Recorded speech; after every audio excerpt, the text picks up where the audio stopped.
Before any planet turned in the dark, before any moon had risen over any sea, there was a cloud, not a cloud of water and weather, not the kind that gathers over hills on a gray afternoon, but a cloud of gas and dust, so vast that the distance from one edge to the other measured in the trillions of kilometers, a slowly rotating mass of hydrogen and helium and carbon and ice drifting through the arm of the galaxy it had always occupied, patient and cold and enormous beyond any scale the body can easily hold. It had no center yet, no warmth moved through it. The dust grains scattered through its interior were no larger than the grains of powder left on a fingertip, each one a speck of silicate or carbon or frozen water, separated from its nearest neighbor by distances measured in thousands of kilometers. Yet together they made a thing of immense presence, a reservoir of everything the solar system would one day become. This was 4.5 billion years ago, and a little more. The number is large enough that saying it aloud carries very little weight. What carries weight is the image, the slow rotation of that enormous cloud in the dark, its outer edges fading into the general dim haze of the galaxy, its interior nowhere lit, nowhere warmed, the temperature hovering just a few degrees above the absolute cold at which all motion stops. Dust grains trace their slow paths around a center that did not yet exist. The distances between them were so great that for billions of years nothing happened. The cloud drifted, the galaxy turned, and the dust grains floated in the cold, each one carrying locked inside it the atoms that had been forged in the cores of stars that had already died, atoms of oxygen and carbon and magnesium and iron, ancient even then. Something changed. Across the long history of that cloud, no one cause has been settled beyond all doubt. Perhaps a wave of pressure from a nearby supernova passed through the outer layers, compressing them just enough to tip the balance. Perhaps the cloud had simply grown cold and dense enough over its long life that gravity, always patient, finally had what it needed to begin. Whichever cause, the cloud began to pull inward, not quickly. There was no speed to this, no drama, only the slow, inexorable drawing together of matter that had been free and scattered for eons and was now, in the most gradual way imaginable, beginning to gather. The center of mass, wherever it was, grew slightly denser, and because it grew denser, it pulled slightly harder, and because it pulled slightly harder, more dust and gas moved toward it, slowly, over millions of years. The interior of that collapsing cloud would have been invisible to any watcher. There was no light source. The dust absorbed what little radiation passed through it from outside. Deep in the cloud's interior, where the gas was densest, a region perhaps a light year across was folding inward on itself, compressing the cold gas into filaments and sheets and nodes, none of them visible, all of them participating in the slow accumulation of what would become the solar system's raw material. The rotation of the original cloud, so slow it was almost undetectable, was amplified as the cloud shrank, a figure skater pulling in their arms. The rotation of what had been diffuse became, over millions of years, the rotation of something denser and more organized, a disk of gas and dust forming around the growing concentration of mass at the center. At the center, the gas compressed. As it compressed, it heated. The heating slowed the collapse in the core, but not in the disk around it, where gas and dust continued to spiral inward in slow, flat currents, building a structure perhaps 100 AU across. Warm near the center, where the young sun was beginning its slow ignition, cold at the edges where the temperature fell toward the ambient dark. In the warm inner regions, Within the first few AU from the center, volatile compounds like water and methane could not condense. The heat kept them gaseous. Farther out, past the invisible boundary that astronomers would eventually call the frost line, the temperatures dropped low enough that water ice could form on the surfaces of dust grains. The frost line lay somewhere around 3 to 5 AU from the young sun, roughly where the asteroid belt would one day occupy its long looping orbits between the rocky inner worlds and the giant planets beginning to form beyond. Beyond the frost line, the dust grains were different. They were coated in ice, water ice, yes, but also frozen carbon monoxide, frozen carbon dioxide, frozen ammonia, frozen methane, each of these compounds condensing from the gas phase onto the surfaces of silicate grains as the temperature fell. These ice-coated grains were stickier than bare rock. When they collided, they sometimes adhered. When they adhered, they formed slightly larger aggregates. The larger aggregates swept up more material as they moved through the gas-rich disk. Over tens of thousands of years, then hundreds of thousands of years, the aggregates grew from dust grains to pebbles, from pebbles to boulders, from boulders to bodies, kilometers across. These were the planetesimals, the building blocks from which the planets and their moons and all the smaller bodies in the solar system would eventually come. A single one of them, drifting through the cold outer disk perhaps 15 AU from the young sun, might have measured a kilometer across. It was not smooth. Nothing about the accretion process produced smooth objects.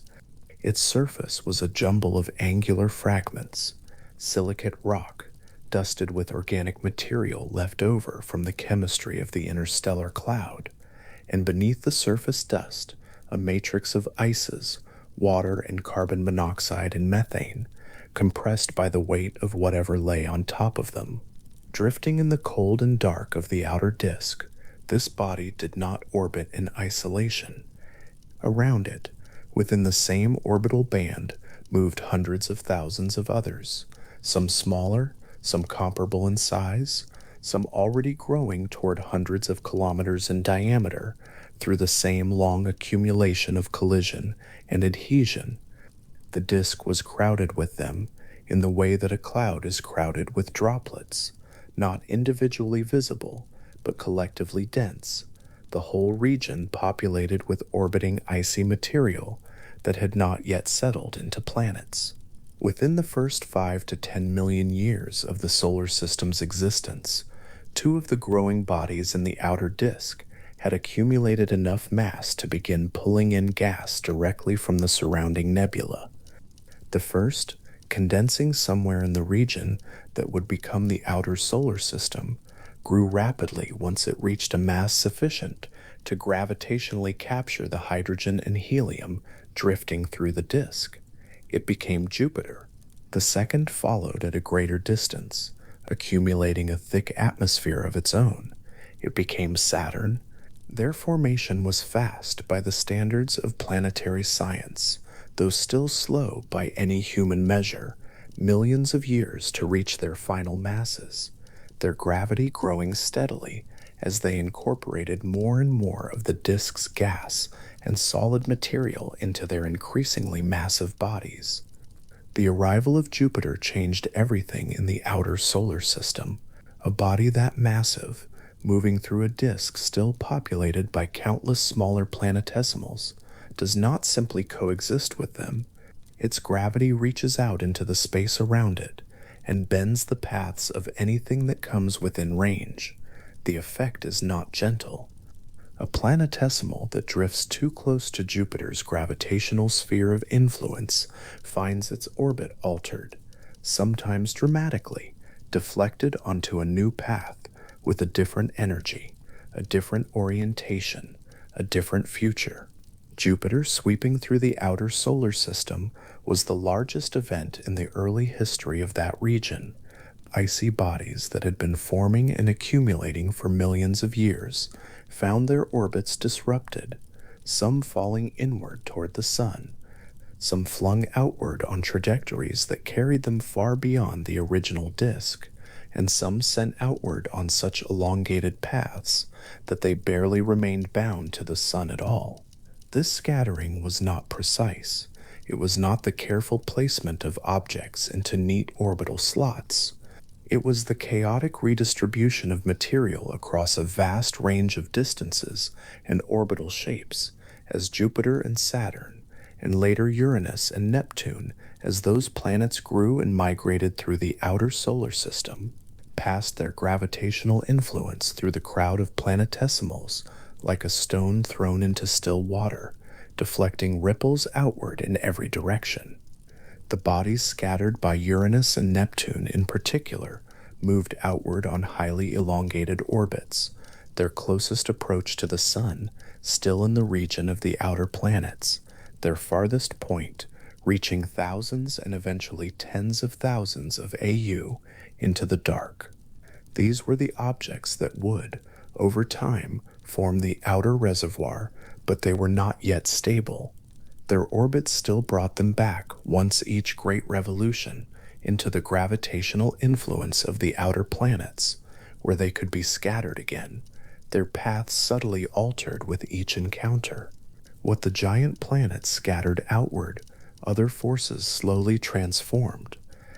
The sun, during its early life, was embedded inside a dense cluster of young stars, hundreds or perhaps thousands of stellar siblings, born from the same vast molecular cloud that had produced the solar nebula. These stars were close by astronomical standards, some passing within a few light years, perhaps closer. A star passing within a light year or two of the sun exerts a gravitational influence on objects in the outer solar system that is small but not zero. The influence is a tidal pull, a slight difference in the gravitational force across the extended span of an elongated orbit. Over millions of years of accumulated perturbations, this differential pull does something specific to the orbits of scattered planetesimals. It raises their perihelion, their closest point to the sun, pulling it away from the realm of the giant planets and out into the deeper solar system. This process is called perihelion lifting.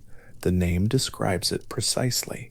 The perihelion of an elongated orbit, instead of remaining in the region of Uranus or Neptune, where the scattering originally occurred, is gradually raised outward by the accumulated tidal perturbations of passing stars until it no longer dips back into the giant planet's domain.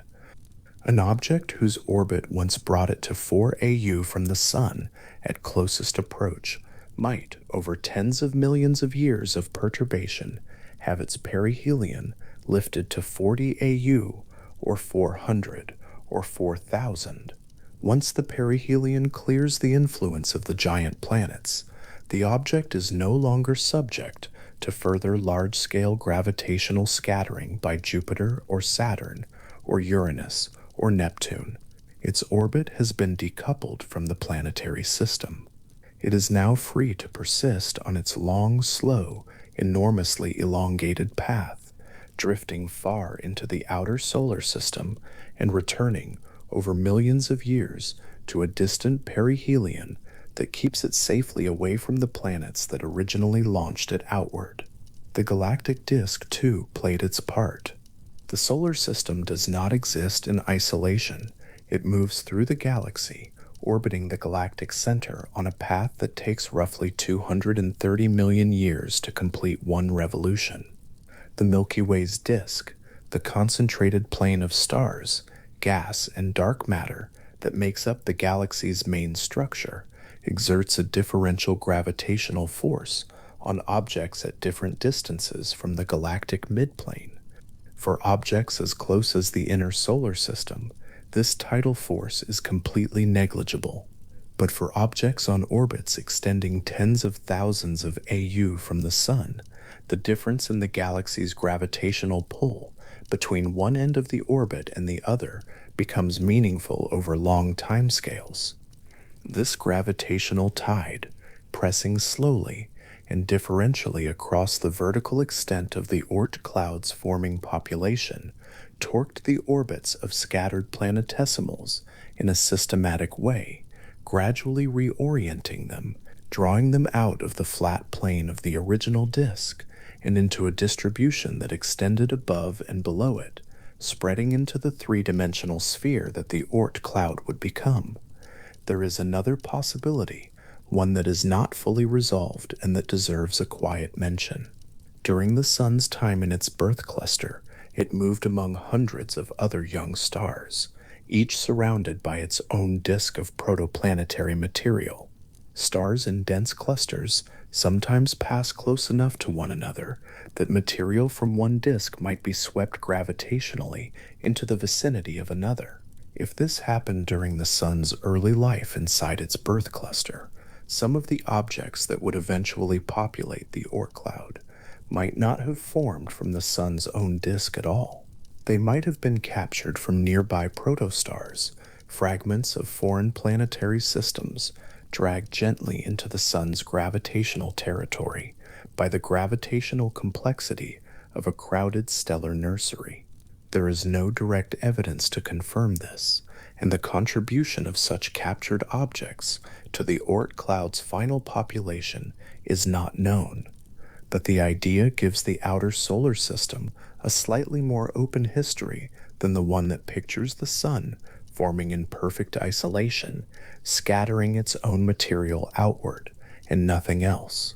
The truth may be that the Oort cloud gathered material from the wider neighborhood of the galaxy as well, making it not only a relic of the solar system's birth, but a record of the Sun's early companions. Over the first 100 million years of the solar system's life, the structure that would become the Oort cloud was taking shape, though shape is too precise a word for what was happening. It was more like the slow occupation of a volume. The scattered planetesimals, their perihelions lifted by passing stars, and their orbital orientations torqued by the galactic tide, were spreading out through the space surrounding the solar system in all directions, building an approximately spherical distribution of icy objects extending from somewhere in the outer solar system to distances that bordered on the interstellar. The density of this population decreased with distance. The inner region was more populated, the orbits there more tightly distributed. The outer regions held fewer objects, their orbits larger and more loosely bound, the faintest ones barely connected to the Sun at all, their orbital periods stretching to millions of years. The innermost boundary of what formed would have lay in the outer reaches of the solar system, somewhere in the general region beyond the known planets, where the density of scattered objects transitioned gradually from the Kuiper belt and the scattered disk into something more spherical, more extended, more influenced by the galaxy than by the planets. The outermost boundary lay at a distance where the Sun's gravity and the galaxy's tidal field were nearly in balance, where an object orbiting could be gradually stripped away by a passing star or a molecular cloud without needing any particularly dramatic event to accomplish it.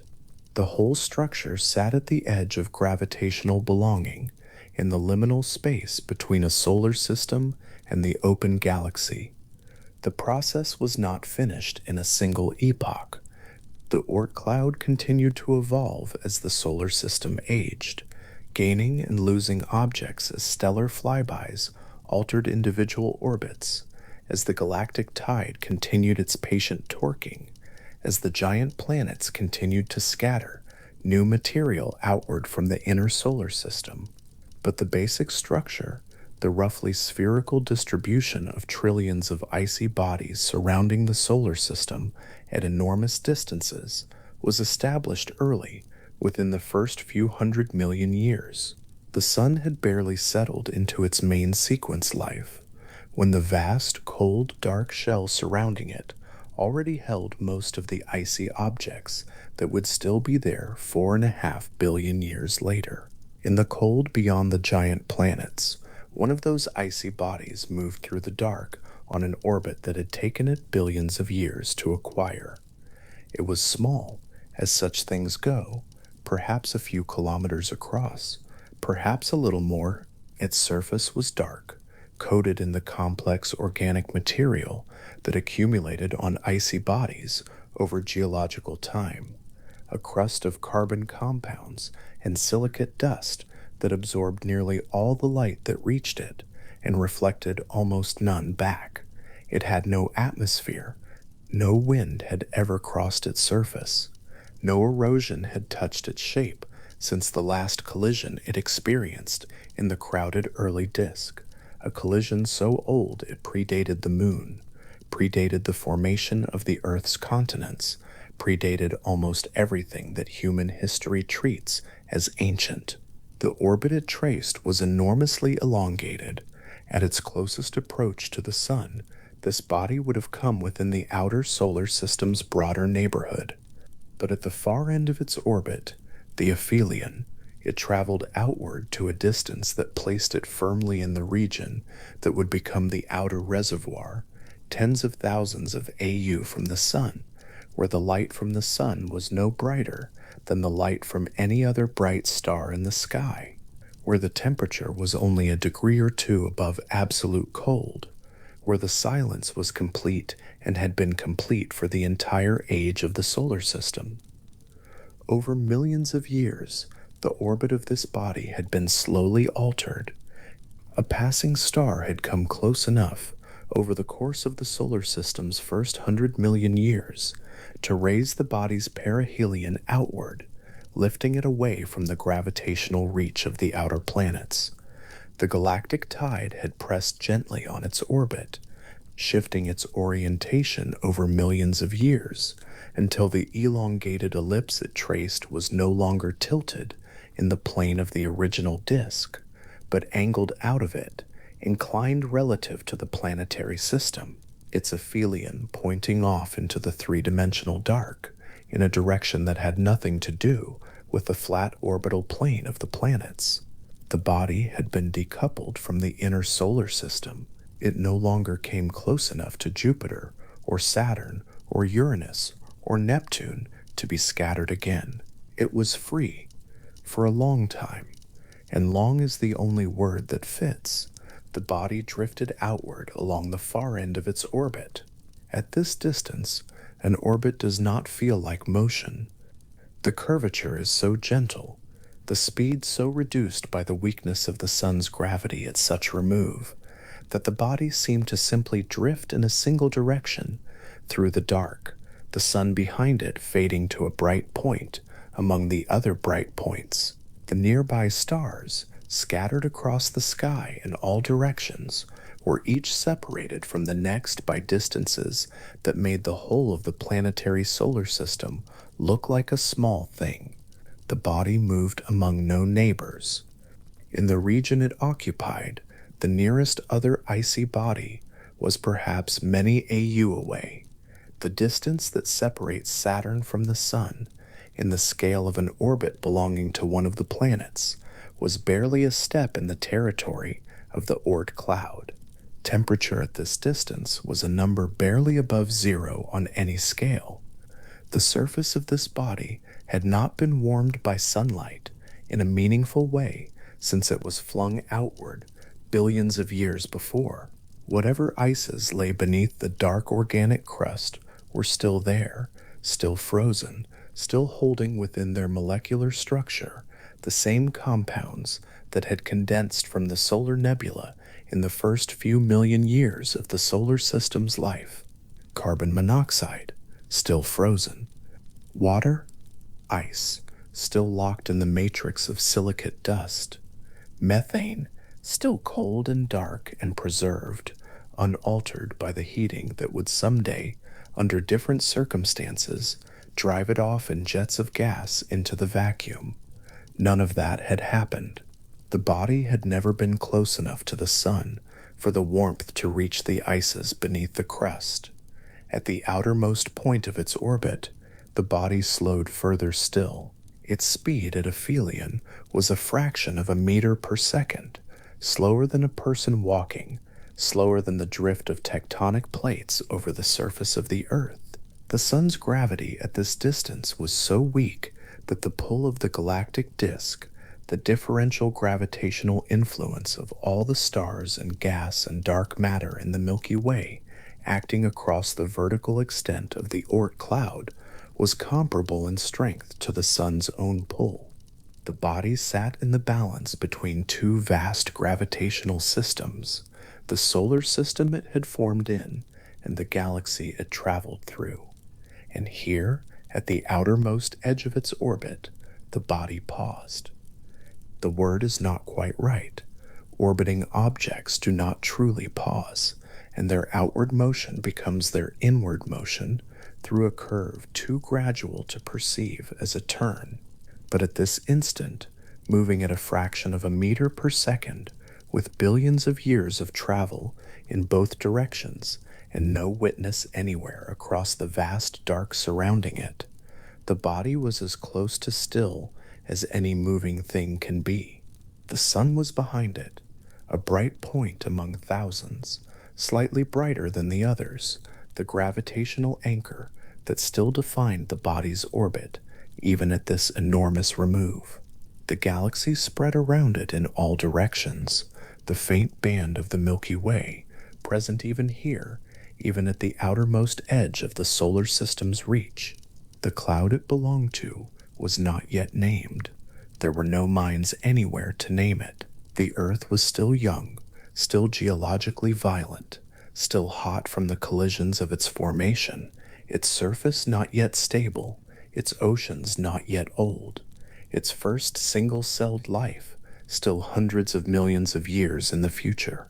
The distant icy body at the edge of its orbit existed in a silence that predated every living thing and would outlast almost all of them. It held within it the frozen record of the solar system's first few million years, the chemistry of the interstellar cloud that had collapsed to form the sun and all the worlds around it, the same chemistry that would one day, elsewhere in the solar system, be called the raw material of life. For a long time it would remain here, drifting slowly back toward the sun along the inward arc of its orbit, then out again, then in, then out, millions of years per revolution, each orbit leaving it essentially unchanged, the dark crust undisturbed, the ices beneath it still cold and whole, the surface untouched. Around it, in every direction, the reservoir it was part of stretched outward and inward in a vast, dim sphere, trillions of other icy bodies on their own slow, elongated orbits, each one separated from its nearest neighbor by a distance that would take years to cross, even at the speed of light, each one dark and cold and patient. The structure was complete. Not complete in the sense of finished. The Oort cloud would continue to evolve as long as the sun remained in the galaxy, gaining and losing objects at its margins, shaped and reshaped by forces that worked on scales of millions and hundreds of millions of years. But the basic form was there, the roughly spherical distribution of icy material surrounding the solar system, from the inner reaches of its cloud-like structure out to the threshold where solar gravity and galactic gravity traded precedence. This existed. It had formed from chaos and violence and the slow, patient action of forces too gentle to feel in a single lifetime. The icy body at its outermost edge floated in the balance. The sun's pull, barely distinguishable from the galaxy's background tide, held it to an orbit that had been shaped by 4.5 billion years of gravitational history. It was still. It was cold. It was exactly where the accumulated action of all those forces had placed it, at the outermost boundary of a structure just beginning to take the form it would hold for as long as the solar system endured. The darkness around it was complete and old. No light from the sun reached it with enough strength to cast a shadow. No warmth from the sun reached it with enough strength to move a molecule. In the deep cold at the edge of its elongated orbit, the body simply was, one of trillions, distributed across a sphere so vast that the entire visible planetary system would fit inside it many thousands of times over, each body patient and unchanged, waiting in the oldest dark the solar system contained, at the edge of a stillness that had been there since before the world began. 150 million kilometers. That is the distance from the Earth to the Sun, the distance light covers in 8 minutes, the distance that defines the basic unit by which everything in the solar system is measured. Astronomers call it 1 astronomical unit. It is not a round number chosen for convenience. It is the actual average span of Earth's orbit, measured over centuries of careful observation, and every other distance in the solar system is given as a multiple or a fraction of it. Hold that span in the mind for a moment. 150 million kilometers. The width of a large room compared to the width of a continent begins to suggest the ratio, though it does not come close. From that starting point, the step outward through the solar system is a long one. Mars orbits at roughly 1.5 of those units from the Sun. Jupiter, the largest planet, swings through its year at just over 5. Saturn, with its wide pale rings, completes its circuit at nearly 10 astronomical units. Uranus orbits at 19, Neptune at 30. The Kuiper Belt, the broad ring of frozen bodies that extends beyond Neptune's path, reaches from roughly 30 astronomical units out to about 50, a cold, dark disk of ice and rock lying flat against the plane of the planets, like the last visible shore before open water. At 50 astronomical units, the sun is already diminished. It burns still bright enough to cast shadows, but its warmth is thin, and the light falling on the surface of any body out there arrives faint and pale, carrying only a fraction of the energy it delivers to Earth. And 50 astronomical units is not close to the edge. Beyond the Kuiper Belt, the count continues climbing. 100 astronomical units, 200, 500. The solar wind, the continuous outward stream of charged particles the sun breathes into space, thins and weakens with distance. At roughly 120 astronomical units, it runs out of pressure entirely. The wind stops, overwhelmed by the ambient pressure of gas drifting between the stars. That boundary is called the heliopause, and the Voyager 1 spacecraft crossed it in 2012, becoming the first human-made object to pass beyond the sun's breath. At the heliopause, the sun looks like a very bright star. It outshines everything else in the sky, but it no longer fills the sky. It is a point, and the heliopause is still not close to the edge. The inner boundary of the Oort Cloud begins at roughly 2,000 astronomical units from the sun. Between the heliopause at 120 astronomical units and that inner boundary at 2,000, there is a long, cold, empty interval, a gulf that contains almost nothing, through which the sun's gravity still quietly reaches, growing weaker with each additional unit of distance, but containing almost no solid material of any consequence. The Kuiper Belt, the realm of the outer planets, the heliopause, all of them, stacked end to end, would fit inside that interval many times. The distance between the outermost familiar structure in the solar system and the nearest edge of the Oort Cloud is itself enormous, and the Oort Cloud's inner boundary is only the beginning. The structure that begins at 2,000 astronomical units is divided into 2 broad parts, distinguished by their geometry and their distance from the sun. The inner portion, sometimes called the Hills Cloud, after the astronomer Jack Hills, who proposed its existence in 1981, is thought to extend from roughly 2,000 to around 20,000 astronomical units. It is not a perfect sphere. It bulges slightly at its equator and flattens at its poles, forming something closer to a thick, rounded torus, a dense donut of icy bodies wrapped around the solar system in roughly the same orientation as the planetary disk, influenced still by the same forces that shaped that disk long ago. The Hills cloud is thought to be denser than the outer cloud beyond it, holding a larger population of bodies packed into a smaller volume, though no one has observed it directly, and its properties are inferred from the dynamics of comets rather than from images. Beyond 20,000 astronomical units, the outer Oort cloud begins. Here the geometry changes. The flattened toroidal shape of the inner cloud gives way to something more nearly spherical, a vast, diffuse shell of icy bodies enclosing the entire solar system on every side, above and below the planetary plane, as readily as along it. The outer cloud extends to perhaps 100,000 astronomical units from the Sun, though the precise outer boundary is unknown and may be a gradual fade rather than a sharp edge.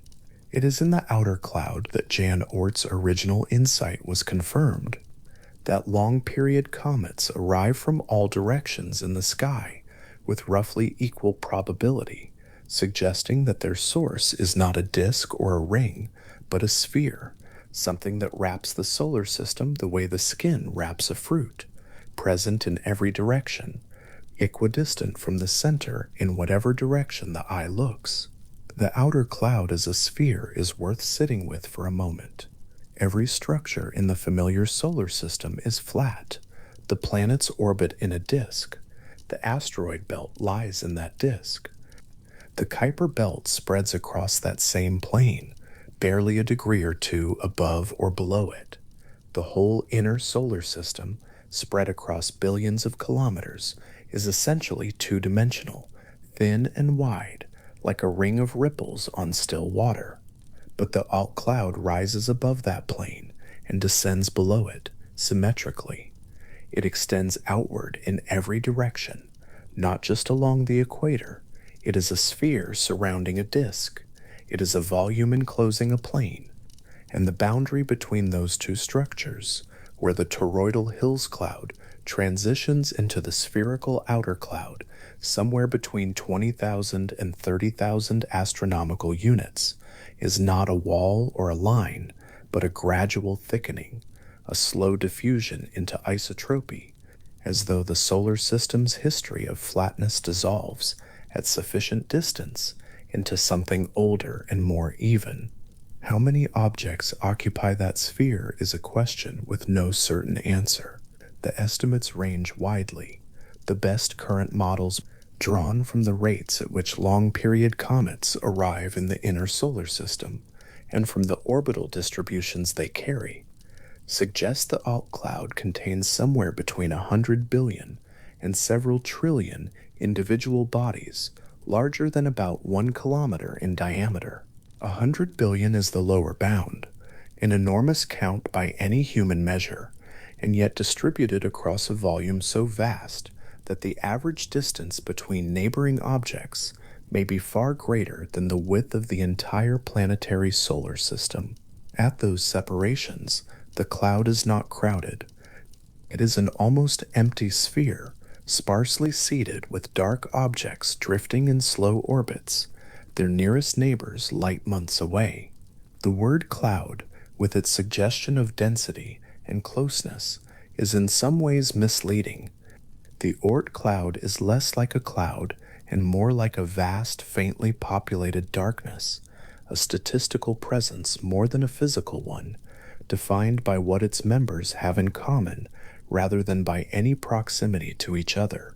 The total mass held in the cloud is also uncertain, and the range of estimates is wide.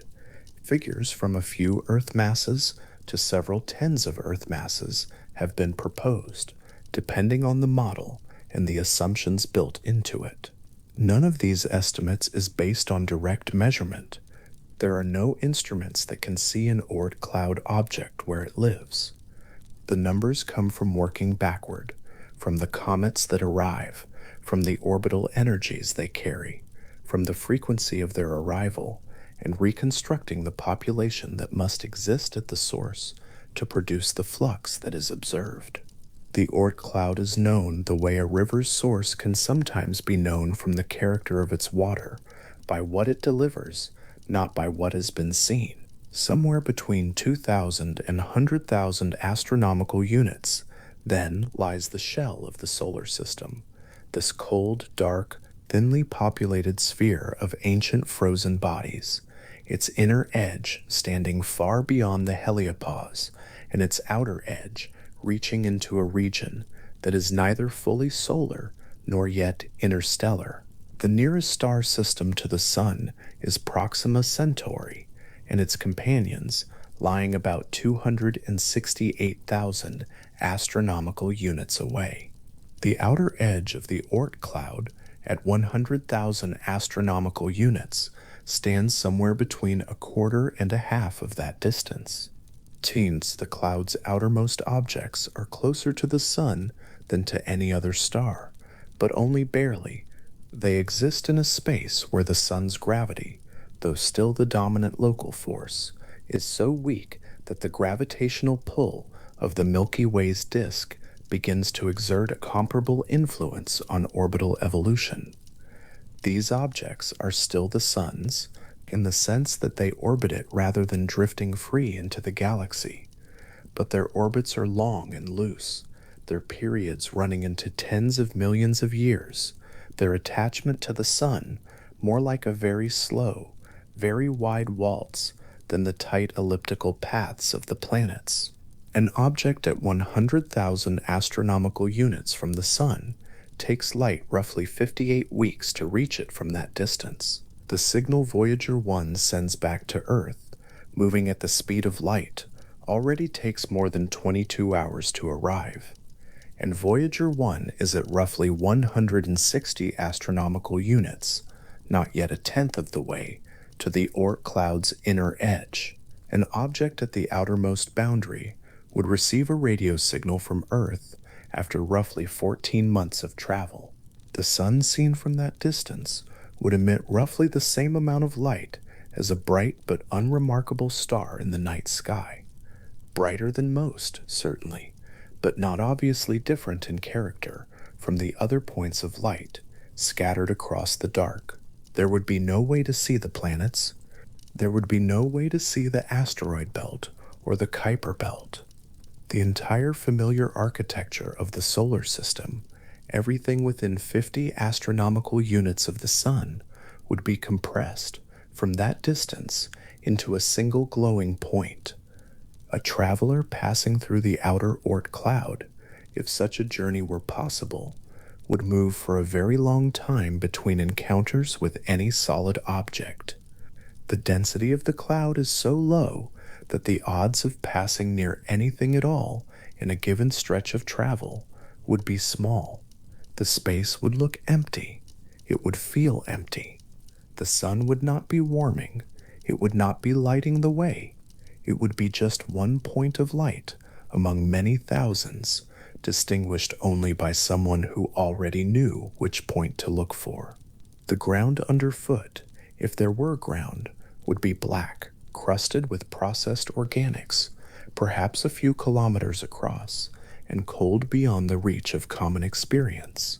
The temperature out there, in the complete absence of sunlight, would approach only a few degrees above absolute zero. Not cold like winter, not cold like the poles, cold in the sense that the atoms in any surface would carry almost no thermal motion at all. The chemistry of the material locked in stasis, unchanged over timescales too long to easily contemplate. What keeps these objects in orbit at such distances is a question with a subtle answer. At 100,000 astronomical units, the Sun's gravitational pull is real but faint, something like 10 billion times weaker than the gravity pulling at the surface of the Earth. A body at that distance does not feel the Sun the way a planet does, with a clear and steady inward tug that curves a well-defined path.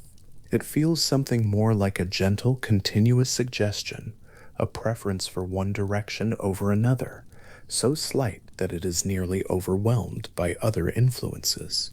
The galactic tide arising from the combined gravitational pull of all the matter in the Milky Way, acting across the full spatial extent of the cloud, presses against these objects with a force not enormously different from the sun's own pull at those distances.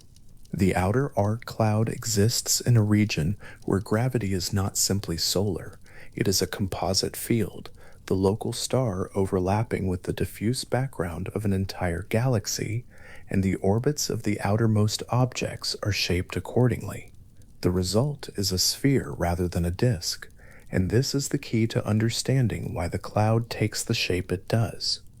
Within the planetary system, the sun's gravity dominates absolutely. The planets and the Kuiper Belt objects orbit in a disk because that disk reflects the geometry of the spinning cloud from which the solar system formed. The angular momentum of that original rotation flattened the system, and the overwhelming strength of solar gravity at those distances preserves the flat structure indefinitely. But in the outer reaches of the Oort cloud, at tens of thousands of astronomical units, the sun's dominance has weakened enough that the galactic tide can gradually alter the inclinations of orbits, lifting their planes above and below the original disk over millions of years, spreading them through 3 dimensions, eventually distributing them uniformly across the sky. The spherical shape of the outer Oort cloud is in this sense a record of the transition from a solar system to a galactic neighborhood. It is where one coordinate system slowly gives way to another. Jan Oort understood this in 1950, working from just 19 well-characterized comet orbits. The comets he analyzed were long-period objects, their paths sweeping through the inner solar system on near parabolic trajectories, arriving from widely scattered directions with no obvious preferred plane. When he plotted their original orbital energies, the energies they had before entering the planetary region, corrected for the gravitational kicks they received from the planets along the way, he found something unexpected.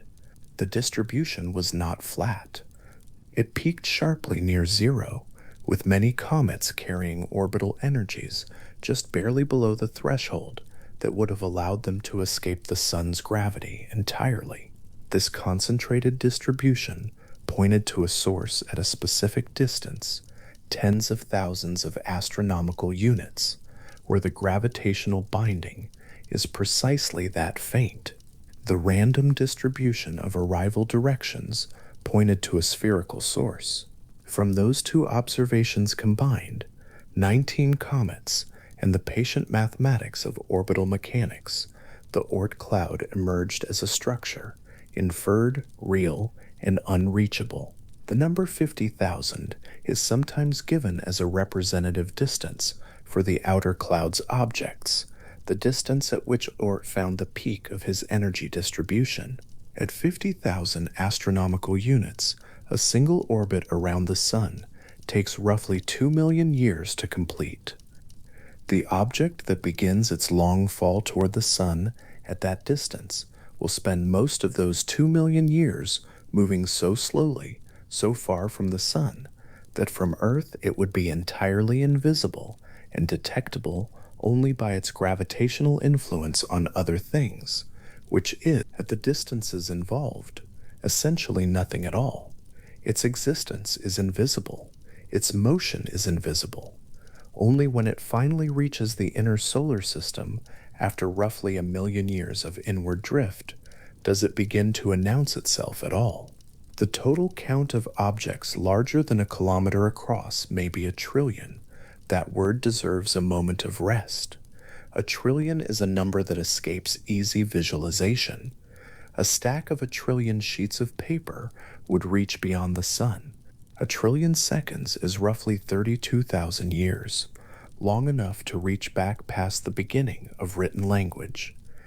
And 1 trillion icy bodies, each perhaps a kilometer or a few kilometers across, drifting in slow orbits through a shell that spans tens of thousands of astronomical units, still results in a structure so sparse that from inside it would look in almost every direction like empty space. The objects are real, the count is real, within the uncertainty of the models, but the distances between them make the cloud more like a concept than a crowd, a statistical fact scattered across a volume that makes emptiness feel like the dominant property. The inner cloud, the Hills cloud, holds a different character. Thought to be denser and more populated than the outer region, the Hills cloud is also more protected. Its orbits are tighter, their periods shorter, their binding to the sun stronger. A body in the Hills cloud is less easily nudged off its orbit by a passing star or by the galactic tide than a body in the outer cloud. The inner cloud may serve as a reservoir replenishing the outer cloud over time, a deeper store of material that feeds the more loosely held outer population across geological timescales. This is a hypothesis supported by the mathematics of orbital dynamics, though the inner cloud has never been observed at all. Its existence is inferred from the same logic as the outer cloud, and from the need for a mechanism to explain why the outer cloud has not been depleted over the age of the solar system, despite the steady loss of comets to disruption, ejection, and collision with the sun and planets. Between the Hills cloud and the outer sphere, between the torus and the globe, the geometry of the Oort cloud tells a quiet story about the competition between solar gravity and galactic gravity, between angular momentum and isotropy, between a disk and a sphere, that the transition happens at the distance it does, somewhere between 10,000 and 30,000 astronomical units, reflects the specific mass and size of the Milky Way, the specific age of the solar system, the specific history of stellar encounters the sun has experienced as it has traveled through the galaxy over 4.5 billion years. The shape is not arbitrary. It is the accumulated result of every force that has acted on the solar system's loosest members since the sun first lit. The heliopause, which Voyager 1 crossed, is a boundary of a different kind. It marks the edge of the sun's wind, the end of the region where solar particles press outward against the interstellar medium. Inside the heliopause, the sun's influence is felt as a physical presence, warmth, particle flux, the pressure of its radiated energy. Outside it, that physical presence ends. The interstellar medium takes over, a thin, cold gas of hydrogen and helium and dust drifting between the stars, laced with cosmic rays, permeated by the magnetic field of the Milky Way. Every Oort cloud object, sitting far beyond the heliopause's boundary at 120 astronomical units, exists in this environment, not in the shelter of the solar wind, not in the warmth of any thermal flux, exposed, if that word applies in a region of near-perfect emptiness, to the diffuse particle radiation of the galaxy itself. Cosmic rays, arriving from distant supernova remnants and other energetic events throughout the Milky Way, pass through Oort cloud objects without ceremony. Over billions of years, this radiation alters the chemistry of the outermost layers of their surfaces, breaking molecular bonds, creating new compounds, gradually darkening the material until it is nearly as black as the space it sits in. The surface of an Oort cloud object is therefore not the same material as the interior.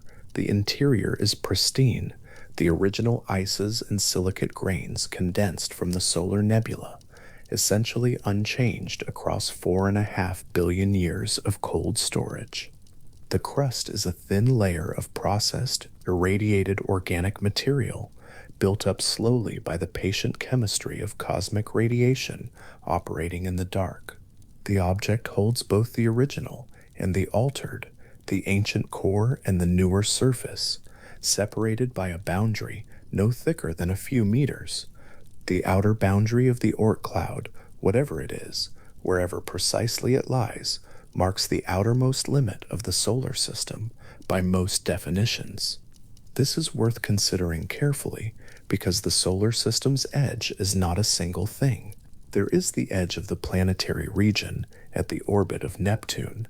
There is the edge of the Kuiper belt at roughly 50 astronomical units.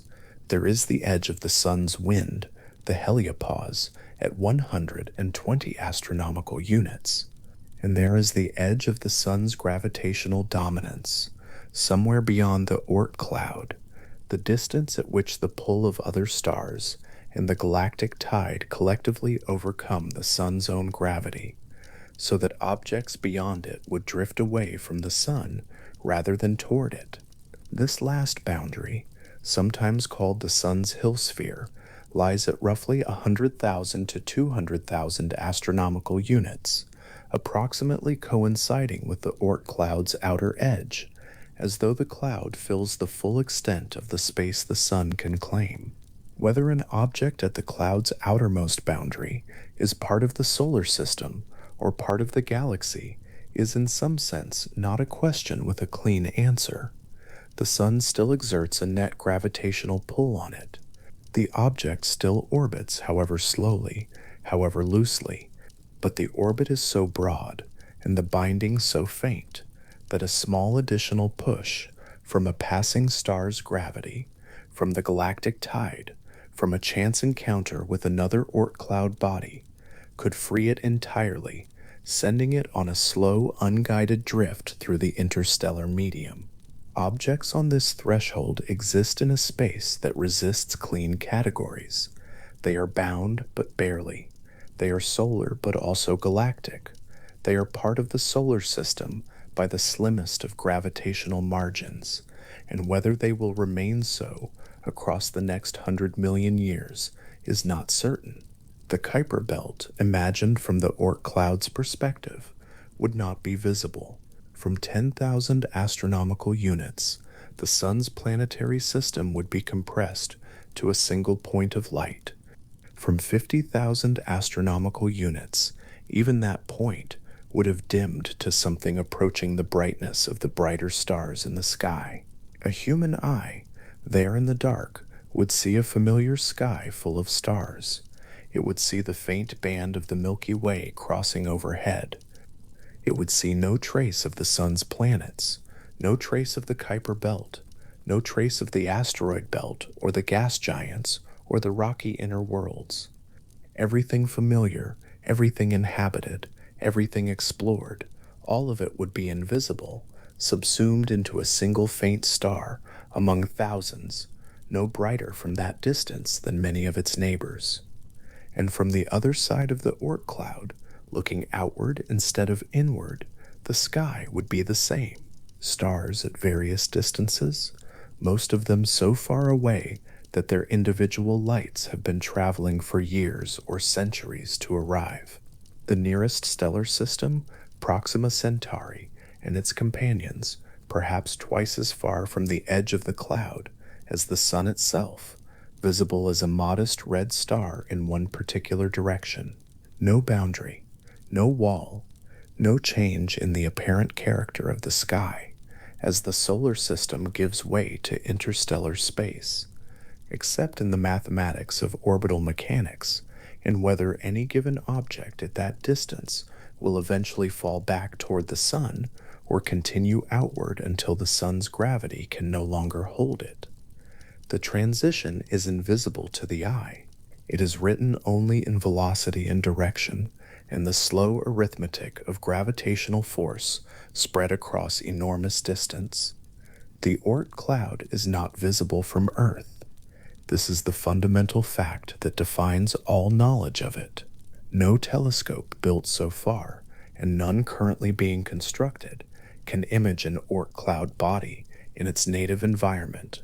The objects are simply too dark, too small, too distant, and too slow moving to register against the background of faint galaxies and distant stars. What is known of the cloud comes entirely from what it sends inward, from the comets that leave their distant orbits and begin the long fall toward the sun, carrying in their orbital parameters the memory of where they came from. The cloud is known the way a deep lake is sometimes known from the cold of the water near the surface, indirectly, imperfectly, but with enough consistency that the inference holds. It holds across billions of kilometers of dark space, across the heliopause and the far extent of the solar wind, past the Kuiper belt and the orbits of the outer planets, past the farthest reach of any human probe. The Oort Cloud surrounds all of it. It surrounds the sun and the planets and the asteroids and the Kuiper belt and the heliopause and the long empty interval between the heliopause and its own inner edge. It surrounds everything that has ever been called the solar system. From the outside, if an outside existed, the entire known solar system would look like a tiny, faintly warm point at the center of an enormous, cold, nearly invisible sphere, the sphere the Oort cloud makes. 1 astronomical unit, 150 million kilometers. The step outward from there to the Oort cloud's inner edge covers a factor of 2,000. The step from the inner edge to the outer edge covers a factor of 50. The step from the outer edge to the nearest star covers roughly a factor of 3. The solar system's reach, measured that way, is not small. It is not a tight region close to the sun. It is a structure that extends almost halfway to the nearest star, dominated on its outer edges by a sparse, cold, barely bound sphere of frozen bodies that have drifted there over billions of years, and now wait, in orbits that take millions of years to complete, in a stillness that is as close to absolute as anything in the natural world. At the outer edge of that sphere, the sun does not warm, it does not light the ground, it does not drive chemistry, or weather, or seasons. It is just a bright point in a sky full of other points, holding the objects of the cloud in its lightest possible grip, steady across timescales that make the age of the Earth feel brief. The cloud hangs there in the dark, above the plane of the solar system and below it, stretching in every direction at once, encompassing everything, unvisited and almost entirely unknown, patient in the way that only the very distant and the very cold and the very ancient can be patient. From its outermost edge, the sun shines on, faint and steady, one star among the many the sky holds, and around it the full span of the solar system waits, gathered and quiet, within a darkness that extends in all directions equally, as still as anything has ever been. Somewhere in the dark between the stars and the outer edge of the sun's reach, a piece of ice the size of a small mountain has been falling inward for longer than any civilization has existed. It does not glow. It carries no light of its own.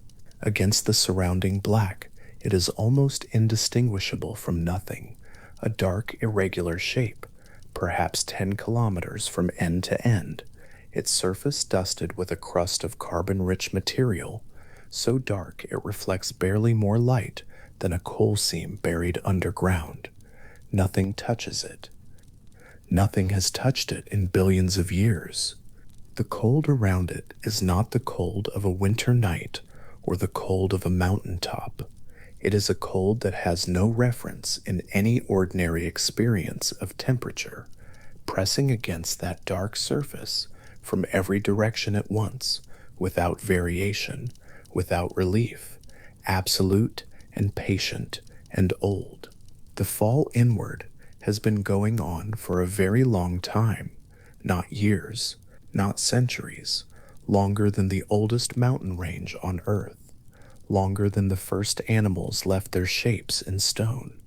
The object set out from a distance so great that the sun, pulling it along, registered as little more than a faint star in its sky, one star among many, barely brighter than its neighbors, no more distinct than a grain of salt in a handful of sand. But gravity is patient. Given enough time, even the most distant and most loosely held object will begin to move, will begin, almost imperceptibly, to fall. And so this one did. Slowly, over stretches of time that the human mind approaches but cannot quite hold, it began to curve inward, its path bending by fractions of a degree per century, accelerating so gradually that for most of its journey it would have appeared, to any observer, to be standing still. It is this fall, this long, dark, unhurried arrival, that makes a comet what it is. The word itself suggests speed, brightness, a streak of light above a darkened field. But most of the life of a comet is nothing like that. Most of its existence is this, cold, dark, alone, moving so slowly across such immense distances that its motion is imperceptible against the background of more distant stars. A comet is not defined by its brightness or its tail. Those things come later, briefly, near the end of an inward arc that may have taken millions of years. The comet itself is the dark body at the center of all of it, ancient and unchanged, carrying inside its frozen interior a chemical record that has not been altered since the solar system was new. Deep in the outer protoplanetary disk, more than 4 billion years ago, the material that would become a comet condensed out of the same cloud of gas and dust that was then assembling everything else, the planets, the moons, the asteroids, the sun itself. But in the cold outer reaches of that disk, far beyond where the rocky inner planets were forming, the temperatures were low enough that volatile compounds could freeze and remain frozen. Water ice was there, and so was frozen carbon monoxide, carbon dioxide, methane, ammonia, methanol, compounds built from hydrogen, oxygen, carbon, and nitrogen in the combinations that chemistry finds natural when atoms collide in the cold and cling. Mixed among them were silicate dust particles, the fine mineral grains that form the skeleton of rocky things, and complex organic molecules whose structures hint at the chemical complexity that later on certain warm and wet worlds would edge towards something stranger. All of it gathering slowly, grain by grain, ice crystal by ice crystal, into bodies that grew over millions of years, from dust to pebbles, to boulders, to the dark, irregular, 10-kilometer shapes that now drift through the outer solar system in such enormous numbers that counting them is a matter of estimation rather than observation. This chemistry, preserved, essentially unmodified, through all the billions of years since, is the reason comets matter to science. Not because they are spectacular in the night sky, though occasionally they are, not because their orbits carry useful information about the architecture of the outer solar system, though that too is true. Comets carry in their interiors an unaltered sample of the material from which everything in the solar system was built. Everything else has been changed. The planets have been melted, differentiated, tectonically processed, bombarded, and transformed so many times over that the original composition of the protoplanetary disk is buried beyond recovery. The Earth beneath your feet is billions of years removed from the material it was assembled from, but the frozen interior of a comet that has spent its entire existence in the cold dark of the outer solar system, never warmed, never melted, never altered by heat or pressure or chemistry, that interior is, in the most literal sense available to us, the beginning of the solar system, as preserved whole. There are two broad families of comets, distinguished by how long they take to complete a single orbit around the sun. Short period comets swing around in less than 200 years and arrive from a flattened disk of icy bodies beyond Neptune, occupying the same general plane as the planets. Long period comets are different. They arrive from all directions above the plane of the solar system, below it, at steep angles from the north and south and east and west of the sky, and they take far longer to complete their orbits. Some return in a few hundred years, some take thousands, some move on trajectories so elongated that a single orbit lasts millions of years. Their arrival from all directions, with no preference for any particular part of the sky, is itself a piece of evidence about where they come from. A spherical reservoir surrounding the solar system on all sides, at a distance of tens of thousands of times the span between the Earth and the Sun. Long period comets are the observable messengers of that distant, invisible cloud, arriving one by one across the inner solar system as the only proof, tangible and bright, that the cloud is real. A comet classified as dynamically new is one making its first passage through the inner solar system, arriving on a trajectory it has never traveled before, heated by the sun for the first time in its billions of years of existence. These objects are particularly prized by scientists for exactly that reason. Their surfaces have never sublimated, their interiors have never been warmed. When sunlight first reaches them, as they cross inside the orbit of Jupiter, the volatile ices near the surface respond immediately, not gradually, but in sudden localized bursts, jets of gas and dust punching through the dark organic crust at weak points, expanding outward into the vacuum in great plumes that catch the light and are carried back away from the sun by the solar wind. The comet, dark and silent for billions of years, exhales for the first time. The behavior of a dynamically new comet is distinctly different from one that has made this journey before. A returning comet has already lost its most volatile surface ices on previous passes. It has a well-developed crust.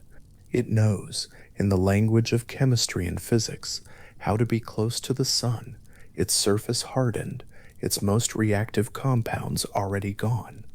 A new comet carries everything, including ices so volatile that even a modest rise in temperature will release them. Carbon monoxide, which freezes only at temperatures far below those at which water ice forms, can begin to outgas at distances where sunlight is still too faint to warm a human hand. The comet announces itself while it is still far out, its first breath drawn long before it reaches the inner planets. On the 23rd of July, 1995, two people looking at the sky through separate telescopes in separate places, neither knew the other existed, made the same discovery at roughly the same time. Alan Hale, an astronomer in New Mexico, and Thomas Bopp, an amateur observer in Arizona. Each noticed a faint smear of light in the constellation Sagittarius that had not been there before. Within hours of one another, both reported what they had found. The object was confirmed, named for both of them, and over the following months it became one of the most observed comets in the history of astronomy. Comet Hale-Bopp reached its closest approach to the Sun in the spring of 1997, growing bright enough to see in full daylight on a clear day, its two tails stretching across a significant arc of the night sky, one tail white and curved, made of dust particles pushed back by the pressure of sunlight, the other faint and straight and faintly blue, made of ionized gas swept directly away from the sun by the solar wind. For months from the northern hemisphere, it was simply there, a presence in the sky that people stepped outside to look at without any prompting, a visitor that held the attention even of those who had no particular interest in astronomy, simply because it was too large and too steady and too unlike anything else in the sky to ignore. Hale-Bopp's orbit is estimated to span roughly 2,500 years from end to end. The last time it passed through the inner solar system, the Great Pyramid complexes of Egypt were new construction. The next time it arrives, whatever civilizations exist at that point will look up at the same bright shape above them that observers saw in 1997, unchanged, patient, completing a circuit whose timescale no human institution has ever matched. 6 months after Hale-Bopp's discovery, a Japanese amateur astronomer named Yuji Hyokutake swept his binoculars across a patch of sky in Hydra and found something faint and slightly smeared against the stars. Comet Hyakutake turned out to have an orbit measured in tens of thousands of years and a nucleus that was not especially large, perhaps only a few kilometers across. But its trajectory carried it unusually close to the Earth, passing within roughly 15 million kilometers in late March of 1996, close enough that its apparent size in the sky was enormous relative to its actual dimensions, its bright coma spreading across many degrees of the night sky, and its tail extending nearly to a quarter of the full visible dome overhead. Scientists training instruments on it made an unexpected discovery. The comet was emitting X-rays. Not the faint thermal glow of a warm body, but genuine X-ray emission, bright enough to measure clearly, originating in the interaction between the solar wind and the gases surrounding the comet's nucleus. The emission opened an entirely new area of study. No one had predicted it. Comets had been watched, cataloged, and theorized about for centuries, and yet here was a fundamental process occurring right in front of the instruments of the most advanced observatories on Earth. Unnoticed until a comet happened to pass close enough for the signal to register clearly. The reminder is a gentle one. The solar system is old and well mapped and extensively studied. It has also been giving up its secrets slowly, one proximity at a time, for centuries. A very different kind of encounter with a comet began in 2014, when a spacecraft that had been traveling for more than 10 years finally pulled into orbit around its target. The European Space Agency's Rosetta mission had been launched in 2004 on a trajectory that carried it looping around the inner solar system 4 times, gathering speed from gravitational interactions with the Earth and Mars, before finally catching up with Comet 67P/Churyumov-Gerasimenko in August of 2014. The comet was discovered by Soviet astronomers Klim Churyumov and Svetlana Gerasimenko in 1969 from photographic plates, a chance detection of a small, faint, short-period comet on a well-understood orbit. It was not famous. It was not a spectacular visitor to the inner solar system. It was in many respects an ordinary comet, which made it an ideal subject. What Rosetta found when it arrived was not what the scientists had expected to find. The nucleus of Comet 67P was not a featureless, roughly spherical ball of dirty ice. It had 2 distinct lobes connected by a narrow neck, giving it a shape something like a child's drawing of a rubber duck or a contact binary. 2 smaller bodies that had drifted together so slowly in such ancient time that they had merged without shattering. The larger lobe measured roughly 4 kilometers in its longest dimension, the smaller perhaps 2.5. The neck between them, where the outgassing was often most intense, was the narrowest point on a body whose surface turned out to be anything but uniform. Rosetta's cameras resolved that surface in detail no one had ever seen on any comet before. There were cliffs, some of them standing hundreds of meters tall, their faces streaked with layers that recorded something of the comet's internal structure, not flat and uniform but built up, apparently, from the accumulation of smaller subunits over time, the way a snowball gathers mass, not by uniform growth, but by the addition of distinct clumps. There were smooth plains covered in fine material that scientists called dust, but which bore little resemblance to household dust, dark, complex organic particles that in sunlight were so dark they reflected only a few percent of the light that struck them. There were pits, some of them hundreds of meters across, and deep enough to contain a substantial building, whose origins were debated, collapsed voids, perhaps, where pockets of volatile ice had sublimated and left behind a ceiling that eventually fell in on itself. There were areas of exposed water ice bright against the surrounding darkness, where erosion had stripped away the dark upper crust and left the material beneath uncovered for the first time.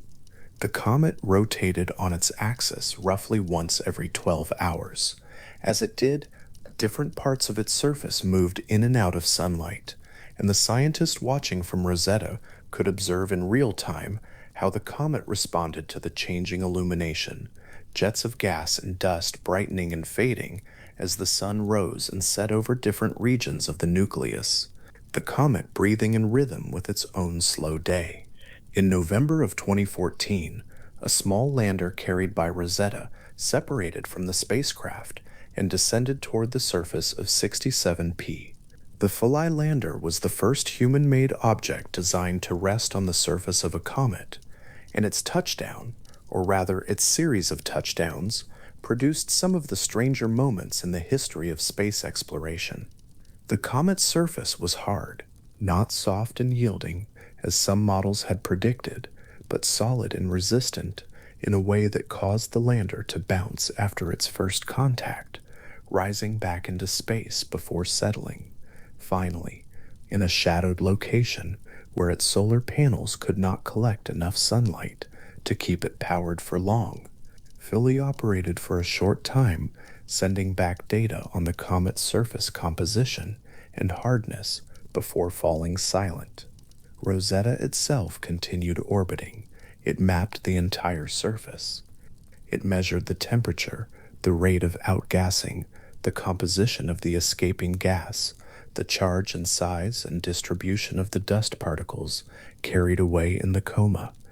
It detected a wide range of organic molecules in the gas, including some complex enough to have been of interest to the chemists who study the origins of biological molecules. Not biology itself, nothing alive, and nothing that biology requires in isolation, but the presence of the building blocks, the molecular structures that chemistry can produce in the cold outer solar system from simple ingredients when given billions of years, was noted carefully and filed away as evidence in a much larger and still open question. Rosetta's mission ended in September of 2016 when the spacecraft itself was commanded to descend to the surface of the comet, sending data until the moment of final contact. The last images it transmitted showed the comet's surface rising toward the camera in growing detail, the final frame blurred by the moment of impact. The spacecraft and the comet are together now, the metal and electronics of one merged with the ancient ice and dust of the other, orbiting the sun on a path that takes them out past the orbit of Jupiter and back again every 6.5 years. The journey of a long-period comet, imagined in full, takes a particular kind of patience to follow from beginning to end.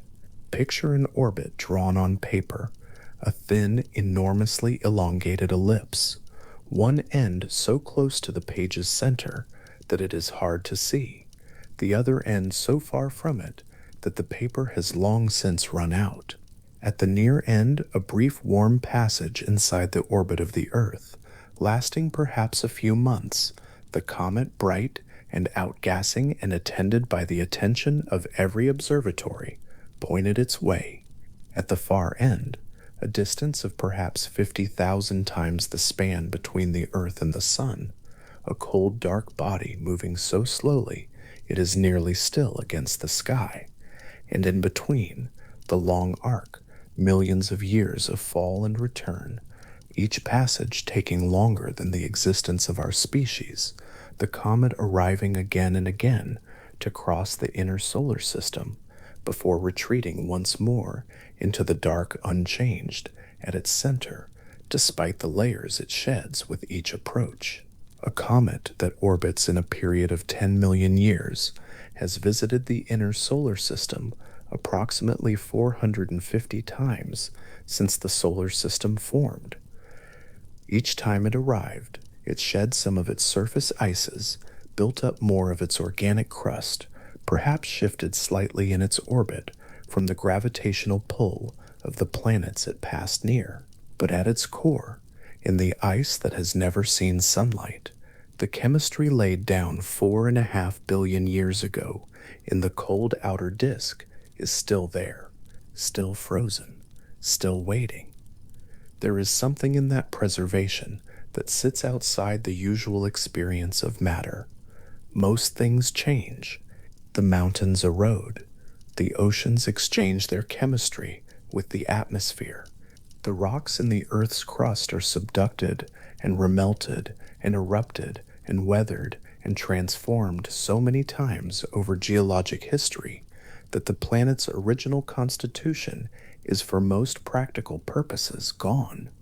Even the oldest rocks on Earth are far younger than the solar system itself, shaped by processes that had already been running for hundreds of millions of years by the time they formed. But a comet nucleus, frozen, dark, isolated, orbiting in the cold beyond the reach of any heating or chemical process powerful enough to alter what is inside, is something else. It is a place where the clock stopped at the beginning and has not started again. Water ice, frozen there before the Earth existed. Carbon dioxide, locked in crystal since before the first ocean formed. Methane and ammonia and methanol and the longer organic molecules, all preserving in their structures something of the conditions that prevailed in the outer solar system 4 billion years ago.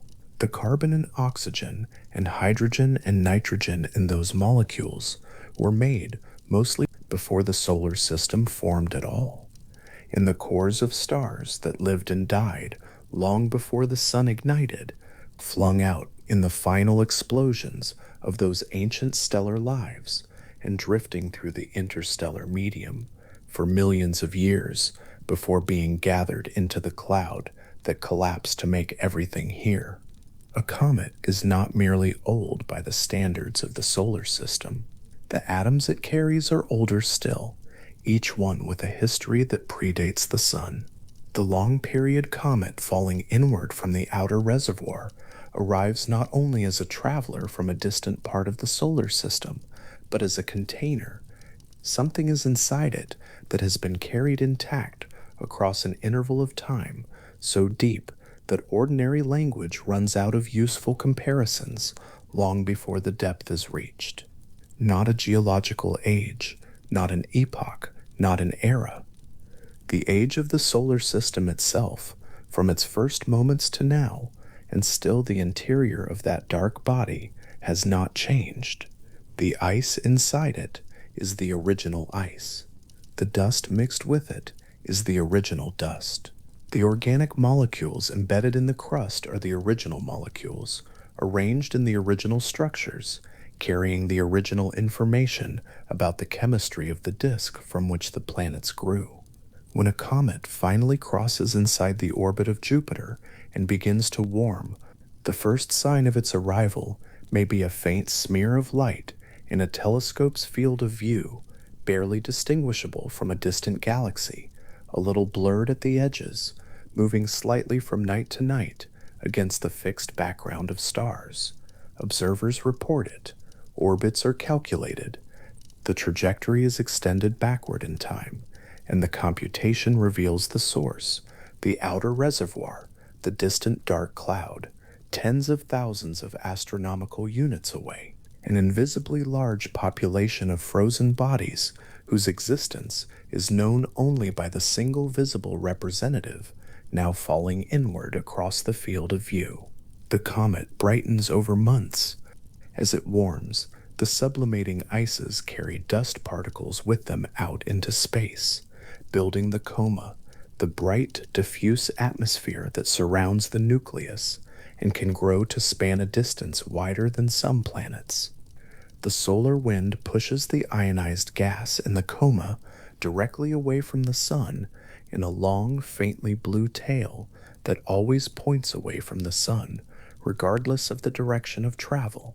Sunlight reflects from the dust particles drifting in a separate curved tail that traces the comet's path like a loose plume of pale smoke. Both tails were there in the comet's previous passes, built and shed and built again, the comet assembling and releasing this display with each approach before retreating and carrying its frozen center back into the cold. In the hours before sunrise on a morning when one of these objects is near its closest approach to the sun and the earth, someone standing in a dark field far from city lights might tilt their head back and see it directly, a soft concentrated glow above the horizon, a smear of light unlike anything else in the sky, moving slowly enough from night to night that its motion is noticed only by comparison, trailing one tail or two behind it in the direction away from the sun. There is nothing in ordinary experience that prepares a person for the appearance of a bright comet in a dark sky. A photograph does not quite capture it, because the eye is better at reading the subtle gradation of brightness across the coma, the way the light falls off from the nucleus outward. Standing there in the dark and the cold, looking at that light, a person is looking at the only visible part of an object whose interior has not changed since before the Earth existed. The surface is shedding, the tails are building and streaming away, the coma is expanding into space. But inside, behind all of that activity, the frozen core is still intact, still carrying its ancient water and carbon compounds and silicate dust through the inner solar system on an orbit that was set billions of years before the first living thing opened its eyes on this planet.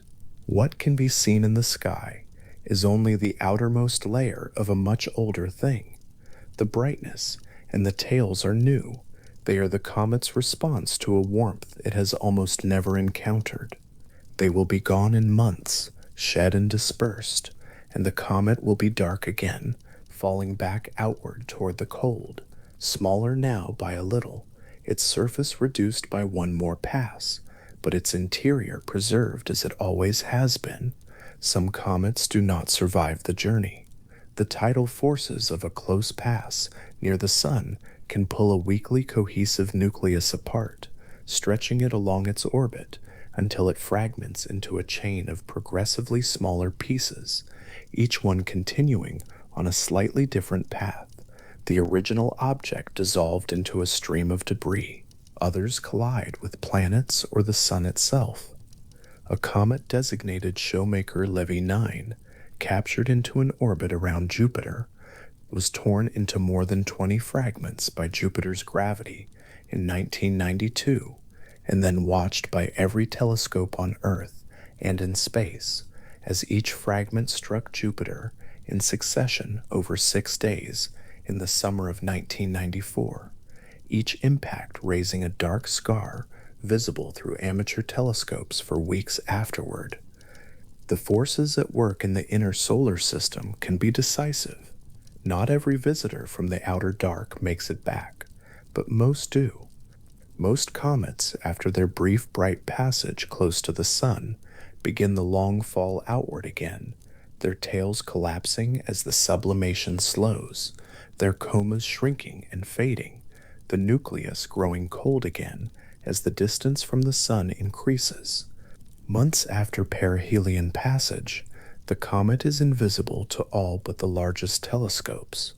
A year out, it is probably gone from any practical observation. A decade out, it is crossing the outer planet's orbits. A century out, it is approaching the Kuiper Belt region. And then the long middle of the orbit, the slow, almost imperceptible outward arc that will consume millions of years, carrying that dark body back toward the vast cold reservoir it came from, back toward the outermost reaches of the solar system, back to the region where the sun's pull is barely felt, and the orbit is as much shaped by the galaxy as by the star. At some point near its greatest distance from the sun, the comet will slow almost to a stop. For a moment that lasts, by the measure of ordinary time, millions of years, it will hang at the farthest reach of its orbit, the sun, a point of light indistinguishable from the other stars in the surrounding sky.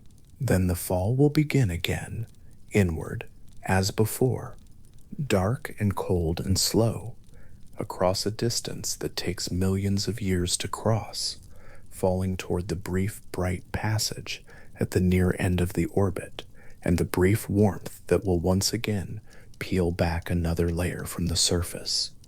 The frozen material in the center of that nucleus, when it formed, was not yet part of any solar system. The dust grains mixed into it were drifting in the cold between the stars. The molecules had not yet been gathered into anything. There was no sun to orbit, no planets to form around it, no eventual warm world where something might one day stand in a dark field in the early hours before dawn and tilt its head back and look up. All of that came later, came after the long collapse of the cloud, the ignition of the star, the slow assembly of the planets, and the scattering of countless icy bodies outward into the dark to form the reservoir from which this single visitor eventually fell. The ice inside the comet has been cold since before any of those things happened. It has been cold through all of it, through the formation of the planets, through the earliest life, through the long unfolding of geological time, through the rise and passing of every species that ever lived on this warm, small world, cold and dark and still, carrying its ancient chemistry through all the billions of years unchanged, until the slow perturbation of some distant force nudged its orbit just enough that it began, at last, to fall. And the light from it, for a few months in the sky above the quiet earth, is the oldest visible thing most people will ever look at without knowing it. The Milky Way does not move quickly. Across a human life, it barely moves at all. But across the full span of time that the solar system has existed, the galaxy has been in slow, continuous motion, its arms turning, its stars drifting, its enormous gravitational fields pressing and pulling across every object in every orbit out to the very furthest reaches of the dark. And it is this motion, patient and vast and operating on timescales, that dwarf anything biological, that shapes what happens at the outermost edge of the solar system, far beyond the last planet, far beyond the reach of sunlight, as most creatures would recognize it. There is a force threading through that darkness.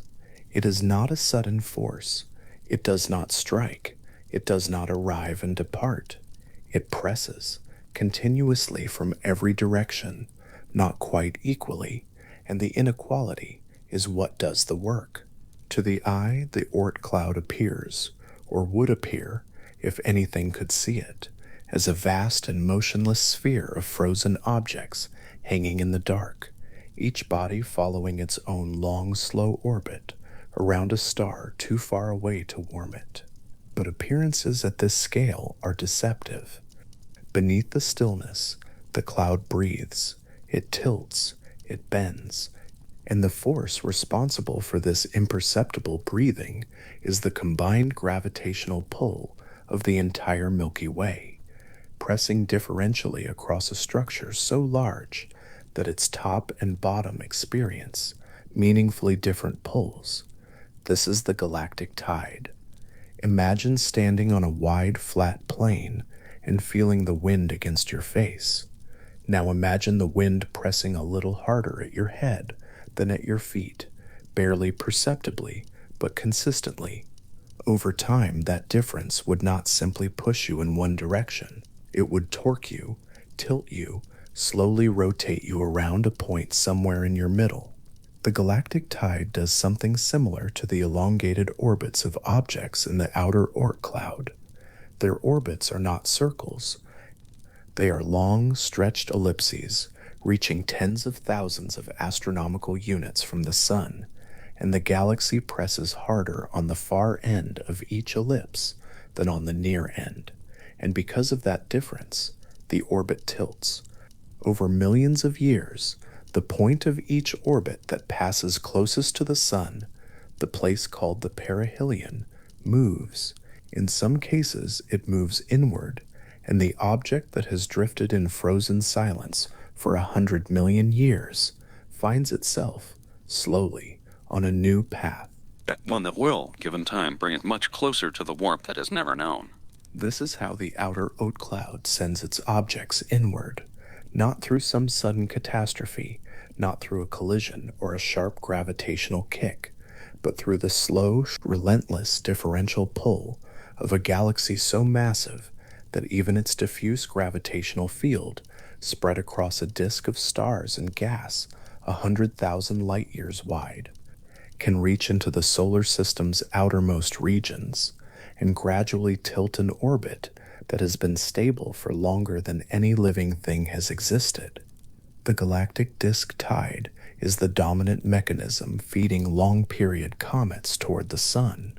Most of what eventually falls inward owes its changed trajectory, at the deepest level, to the patient geometry of a whole galaxy at work across deep time.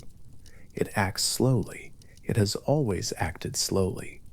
Out at 50,000 astronomical units, an object might need 10 million years or more to have its orbit meaningfully altered by the galactic tide alone. And even then, the change is gradual, a perihelion that shifts inward by a fraction of the original orbit's length per pass. But time is not scarce here. Here, the solar system has had 4.5 billion years, and the galactic tide has been pressing for all of it, never rushing, never stopping, a continuous and invisible hand, reshaping the outermost cloud in the way that water reshapes stone, not in any single moment, but across all of them. The Milky Way has a disk component to its tide, the gravitational pull of the stars, gas, and dust that make up its wide flat plane, and this disk tide is the part that matters most for the Oort cloud. The Sun sits roughly in the plane of the galaxy, and as the solar system bobs slowly up and down through that plane over tens of millions of years, a gentle oscillation that takes the system a few hundred light-years above and below the midplane before gravity pulls it back.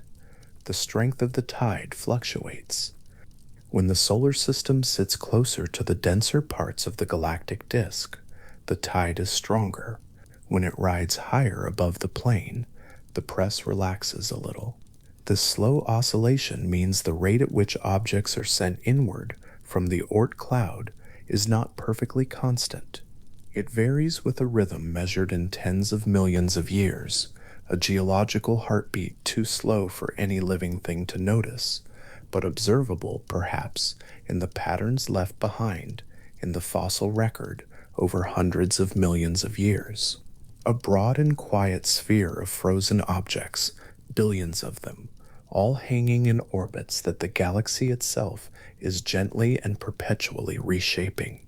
That is the picture that emerges when the galactic tide is understood in full, and it is a picture of the solar system as something not separate from the galaxy around it, but embedded in it, shaped by it, receiving from its galactic neighborhood a continuous gravitational conversation that reaches all the way down to the icy bodies at the solar system's edge.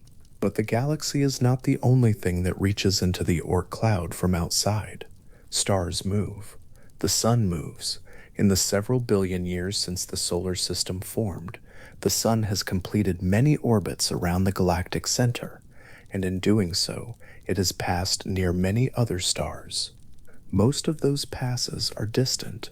thousands of light years of separation, close enough only in a galactic sense, too far to exert any meaningful pull on the outer solar system, but a small number of stars over any given period of time pass genuinely close, within a few light years.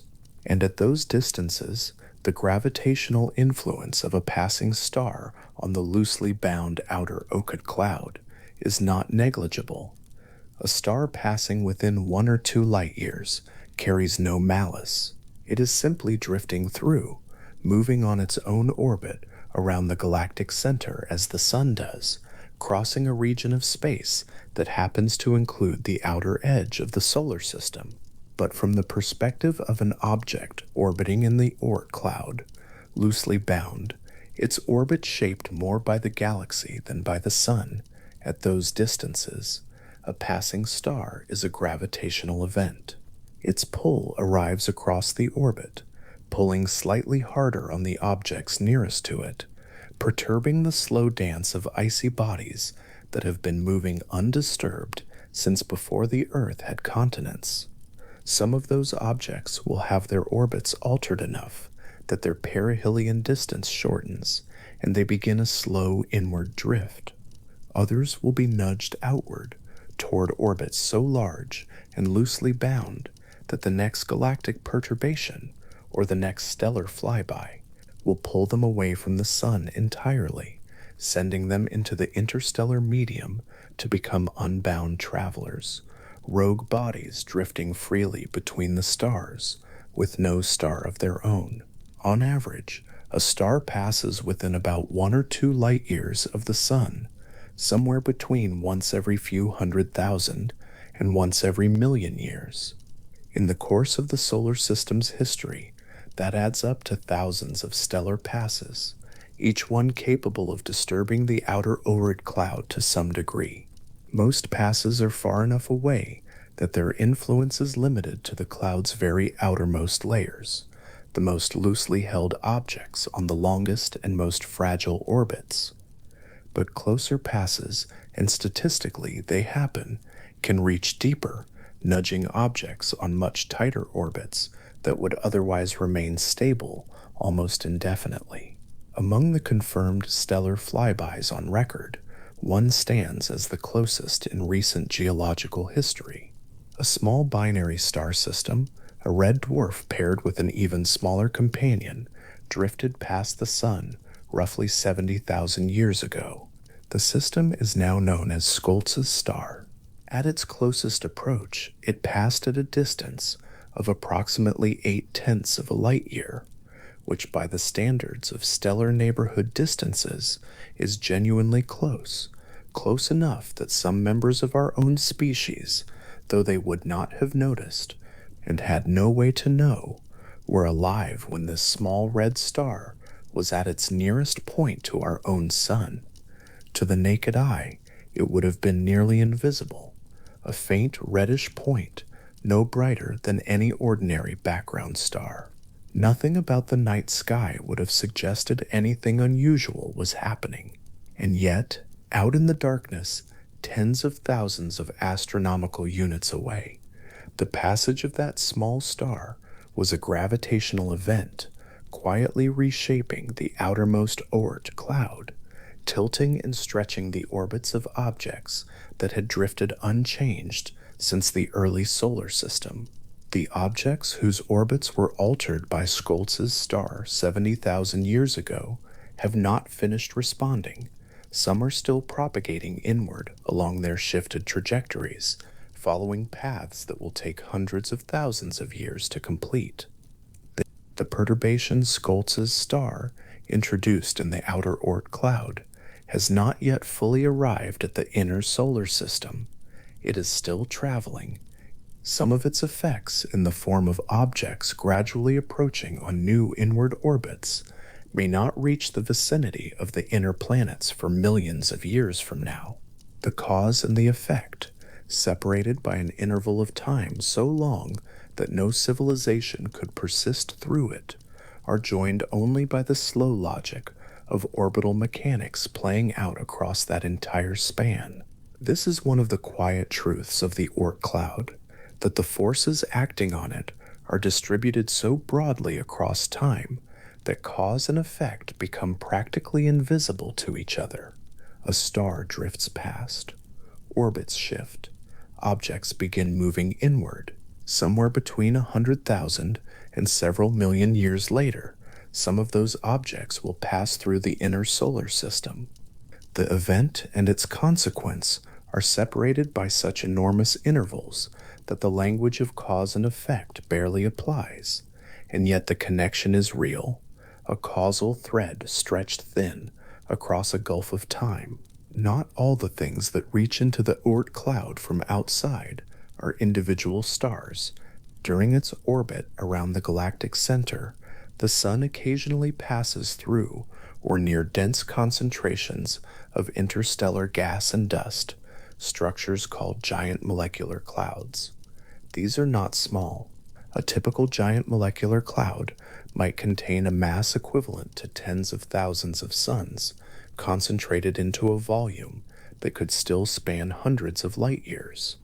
They are cold and dark and largely invisible except to instruments that detect radio waves or infrared light. A passing traveler moving through the outer reaches of one would feel almost nothing directly. The gas is too thinly spread for that. But the gravitational field of such a cloud, while diffuse, is enormous, and the sun's passage through or near such a structure amplifies the background tidal forces acting on the Oort cloud dramatically. Where the galactic disk tide nudges and tilts orbits over millions of years, a close encounter with a giant molecular cloud could produce a sharper, more concentrated perturbation, a period during which the rain of objects drifting inward from the Oort cloud increases significantly. Some researchers have proposed that these periods of elevated inward flux could produce episodes of increased impact rates in the inner solar system, with more cometary material arriving on trajectories that cross the orbits of the planets. The geological record shows evidence, in some interpretations, of periodic episodes of elevated impact and biological stress spread across hundreds of millions of years, and the passage of the solar system through dense regions of the galactic disk has been offered as one possible mechanism for those patterns. The causal chain is long, massively long. A giant molecular cloud, vast and slow and dark, exerts an enhanced gravitational pressure on the Oort cloud during a period when the sun is passing near it. The orbits of objects in the outer cloud are tilted more aggressively than usual. Objects begin drifting inward in greater numbers than the background rate. Hundreds of thousands, perhaps millions of years later, that increased flux arrives at the inner solar system. And whatever marks are made there, in the rock record, in the history of life, in the craters accumulated on airless moons and planets, those marks are the final, remote, nearly unrecognizable signature of a gravitational event that began with a cold cloud of gas drifting through the galaxy on a time scale no living thing could witness. The solar system has crossed or passed near many such structures over its history. It will pass near more. The Oort cloud, from this perspective, is a kind of recording medium. Its current configuration, the accumulated result of every stellar flyby and every gravitational encounter the solar system has experienced over 4.5 billion years. The history of the solar system's galactic journey, written in the positions and orbits of trillions of frozen bodies, too small and too distant to observe directly. Between the galactic tide, the slow parade of passing stars, and the occasional influence of giant molecular clouds, the Oort cloud is not a static structure. It is a dynamic one, constantly being perturbed, constantly adjusting its orbits, constantly producing a slow trickle of objects that drift inward over immense timescales toward the warmer regions of the solar system. The stillness is real in the sense that nothing violent is happening on any time scale a human life could measure. But beneath that stillness, a continuous gravitational conversation is underway, connecting the solar system to its galactic environment through forces that are patient and slow and reach across distances that would take light itself thousands of years to cross. There is a fourth kind of influence, and this one comes not from outside the solar system, but from deep within it, from a part of the solar system that may still be unknown to us. For several years now, a small number of astronomers have been pursuing an idea about an object that has never been directly seen. The idea came from the orbits of smaller bodies in the distant outer solar system, objects circling the Sun at distances of hundreds of astronomical units, far beyond Neptune and far inside the inner Oort Cloud's edge. When researchers examined the shapes and orientations of these orbits, they found something that seemed unlikely to be chance. The orbits were clustered, pointing in similar directions, tilted in similar ways. Orbits in the outer solar system, left to the influence of the known planets alone, should be randomized over time by gravitational interactions. The clustering suggested that something else was at work, something with enough gravitational reach to organize those orbits and keep them from dispersing. The proposed explanation was the existence of an undetected planet, much larger than Earth, orbiting the Sun at an enormous distance, several hundreds of astronomical units, on an eccentric path. A world perhaps 5 to 10 times as massive as our own, dark and cold and far beyond the reach of any current telescope, whose gravitational field would be large enough to shepherd the orbits of smaller objects nearby and produce the clustering that observations had suggested. This hypothetical world has been called Planet 9 in various discussions of the idea, a placeholder name for something that has not yet been confirmed. The gravitational reach of an object like this, if it exists, would not stop at the known clustered bodies. At the masses and distances proposed, its influence would extend inward to the inner Oort Cloud, to the region between roughly 2,000 and 20,000 astronomical units, where the denser, more structured component of the cloud is thought to reside. A body with 5 to 10 Earth masses, orbiting in the deep outer solar system, would exert a subtle but real torque on the inner cloud's population, not unlike the way the galactic tide works, but operating on shorter time scales, and in a manner tied to the specific geometry of the planet's own eccentric orbit. Objects in the inner cloud, normally too well shielded from the full effect of the galactic tide to be easily sent inward, could be more readily perturbed by a nearby massive body, adding another pathway through which the Oort cloud might supply objects to the inner solar system. The hypothesis is not settled. It remains an open question. The clustering that motivated it could have other explanations, including the possibility that it reflects an observational bias in how those distant objects were found. Searches are ongoing. Surveys of the sky at the depths required to find a cold, dark, distant planet are difficult, and the planet, if it exists, could be in a part of its orbit far from where observers have looked most carefully. What matters here is the shape of the idea that within the solar system itself, in a region between the outer planets and the inner Oort cloud, there may be an object large enough to act as an additional gravitational hand on the cloud's loosely held bodies, reaching into the inner reservoir in ways the giant planets cannot, adding a source of perturbation that originates within the solar system rather than arriving from the galaxy outside it. Each of these forces, the galactic tide, the passing stars, the giant molecular clouds, and perhaps a distant undetected planet, operates on a different time scale, reaches a different depth within the cloud, and perturbs objects in a subtly different way.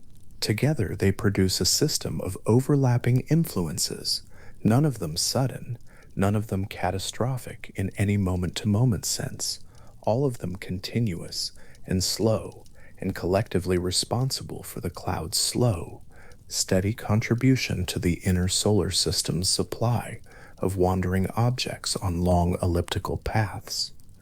The rates involved are worth pausing on, not to count them, but to feel them.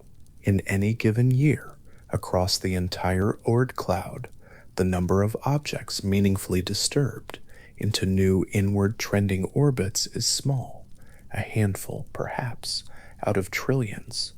The inner solar system does not receive a flood, it receives a trickle, a few objects per year, on average reaching the point in their orbits where the sun's warmth begins to matter, spread across all directions in the sky, arriving with no preference for season or century or epoch.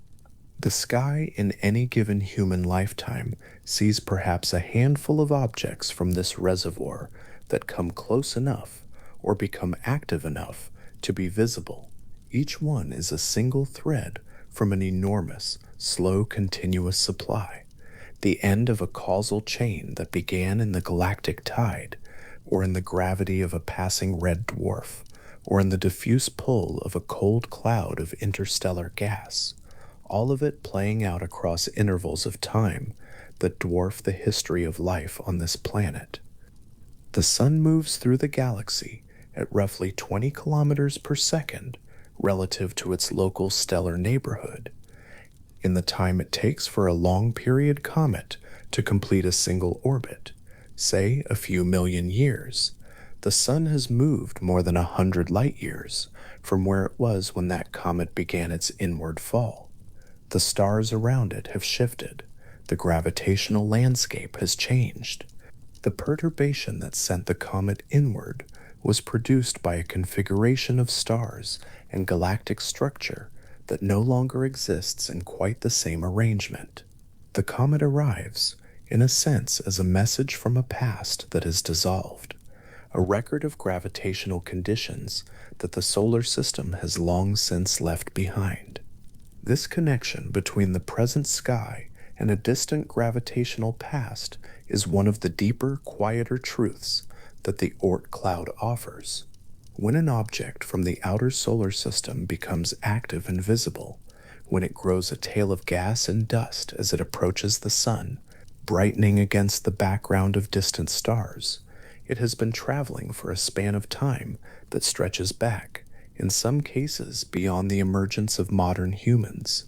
The perturbation that sent it inward may have occurred before any member of our species existed.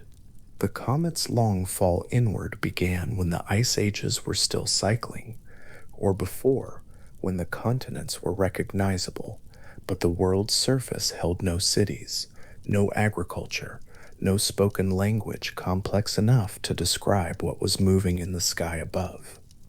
And now it arrives. Skoltz's star passed 70,000 years ago. The people alive at that moment, small bands of anatomically modern humans, moving across a world that was colder and more thinly populated than it is now, looked up at a night sky that held that small red star near its closest approach, invisible to them against the undifferentiated scatter of the heavens. They left no record of it. They had no way to know it was there. And yet the gravitational event it triggered in the outermost Oort cloud is still propagating. Some of its consequences are still in motion, tracing long arcs through the dark, obeying the mathematics of orbits that will not resolve for millions of years. Every comet that has appeared in human skies across recorded history, every comet that was named and feared and painted and catalogued, every comet that prompted prophetic interpretation or simple wonder in the people who saw it, each one came from somewhere that took millions or billions of years to form, and each one was set in motion by a force that acted long before it arrived. The galactic tide was working on the orbit that sent Hale-Bopp toward the sun, millions of years before any civilization looked up to see it. A passing star altered the path of some comet that appeared over a medieval city before anyone in that city had been born. The causal chains are real, they are physical, they are traceable in principle, if not always in practice, and they stretch from the galactic to the personal, from the combined gravity of 100 billion stars, pressing differentially across the top and bottom of the solar system, down to the specific evening on which a specific human paused outside and noticed a faint smear of light where only stars had been before. This is the geometry of deep time, not as an abstraction, but as a physical fact. The forces are not metaphors. The galactic tide is not a way of speaking. It is a real differential force, measurable in its effects, traceable in the statistics of comet orbits, built from the mass of the galaxy, pressing across the span of the cloud's vast vertical extent. Schultz's star passed at 0.8 of a light year, a specific distance, a specific time, a gravitational encounter whose effects on the outermost Oort cloud are still being modeled and whose inward propagating consequences have not yet fully arrived. Giant molecular clouds are real objects, mapped and measured in radio wavelengths, their masses and distances known with reasonable accuracy. Planet 9 is an open question, but it is an open question about a physical thing in a specific region of the solar system, not a speculation about the unknowable. And the Oort cloud responds to all of it, continuously, patiently, over timescales so vast that the cloud as it stands today represents not any single event, but the accumulated result of all of them, every stellar pass, every galactic perturbation, every encounter with dense interstellar matter, all of it written into the positions and velocities of trillions of frozen objects hanging in the dark, at distances so enormous that the light from the sun reaching them now left, when our own civilization was young. The cloud does not move in any way that could be seen, or measured in a human lifetime, or observed at all, except through the slow patience of statistics accumulating over decades of watching comets arrive, and computing back along their orbits to find where they came from. But it moves, it breathes. The galactic tide presses down and across and through its vast extent. Passing stars nudge its outermost bodies with a gravity that carries across light years. The galaxy's denser structures amplify the pressure during slow approaches that last for millions of years at a time. And perhaps in the deep region, just inside the cloud's inner boundary, a cold, dark world, too distant to have been seen, is doing its own slow work, tilting the orbits of objects that would otherwise be too well settled to move, releasing them into the longer paths that will eventually carry them inward. Somewhere in the outer Oort cloud, at this moment, if moment is even the right word at these distances, where the light travel time from the sun to the object is measured in years, there is a frozen body on an orbit that has been slowly shifting for the last few 100,000 years. The galactic tide, pressing a little harder on one end of its orbit than the other, has been rotating its perihelion inward, degree by degree, century by century, invisibly. The object does not know it is moving inward. It has no more awareness than a stone rolling down a long, nearly imperceptible slope. But the mathematics are inexorable.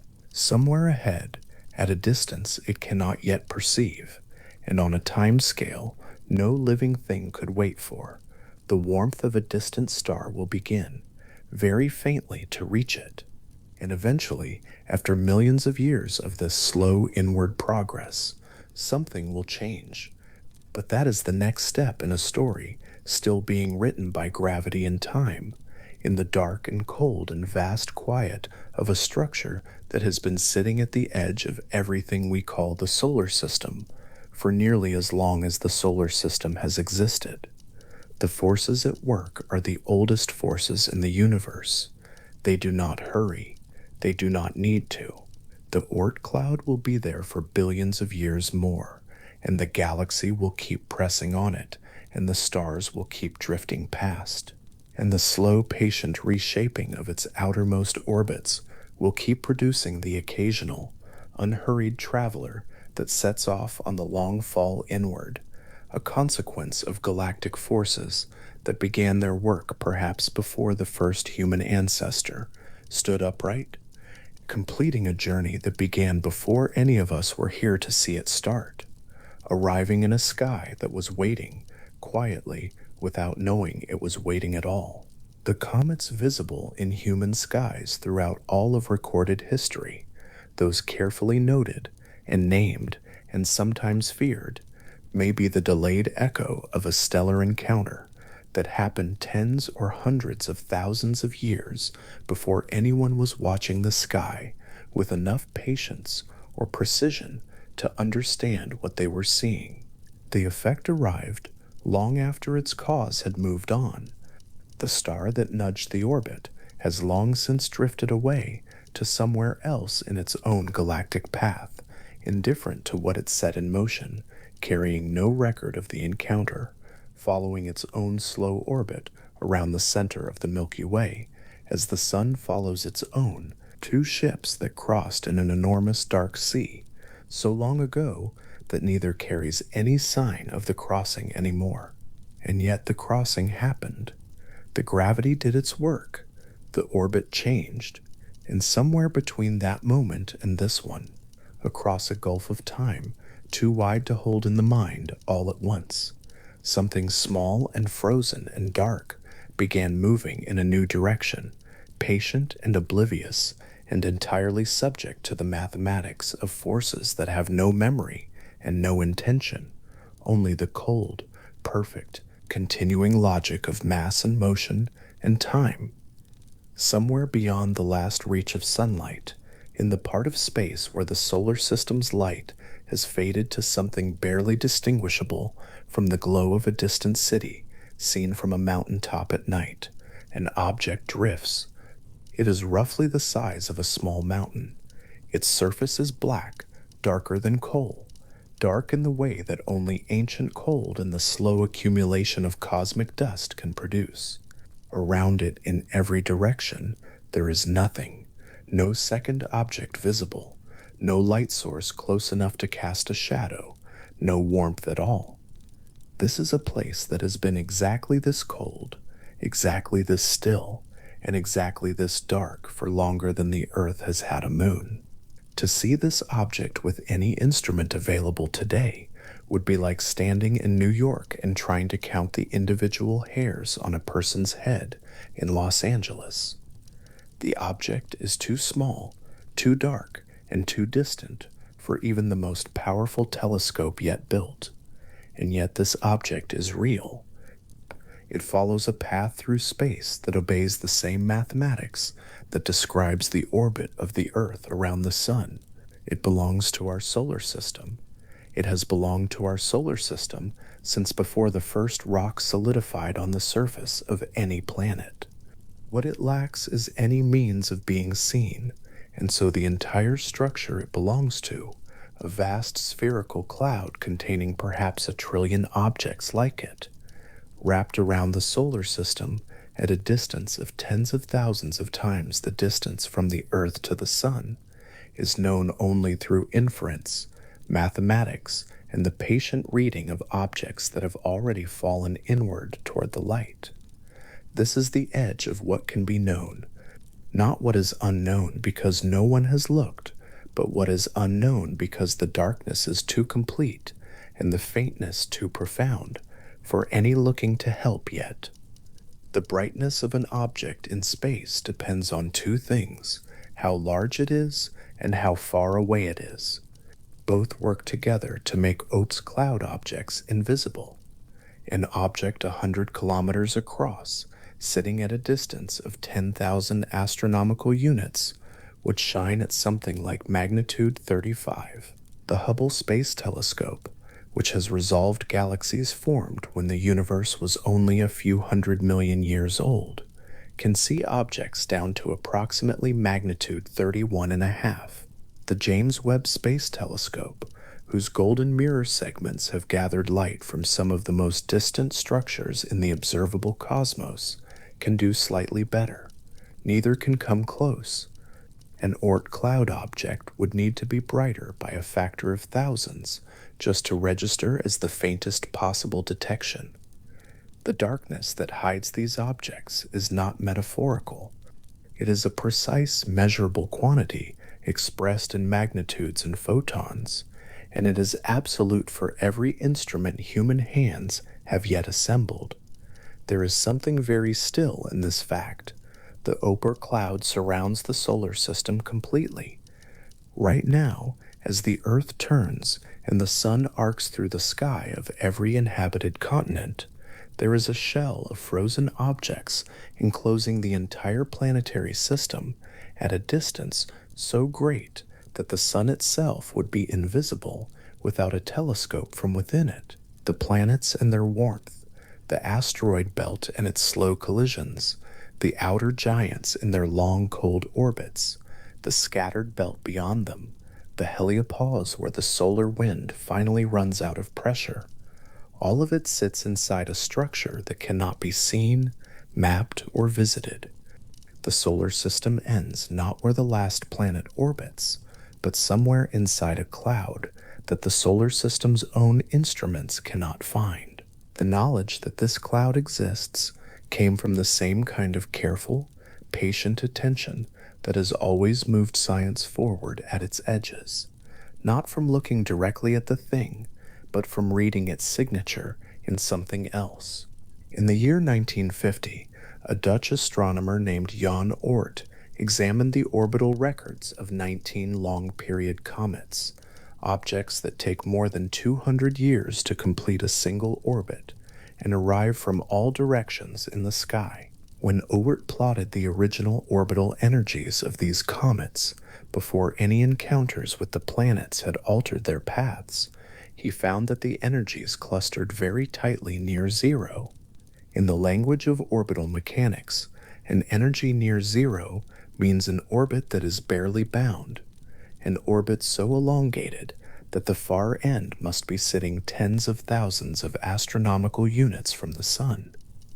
19 comets, 19 data points, and from their distribution, something very large and very distant revealed itself in the mathematics.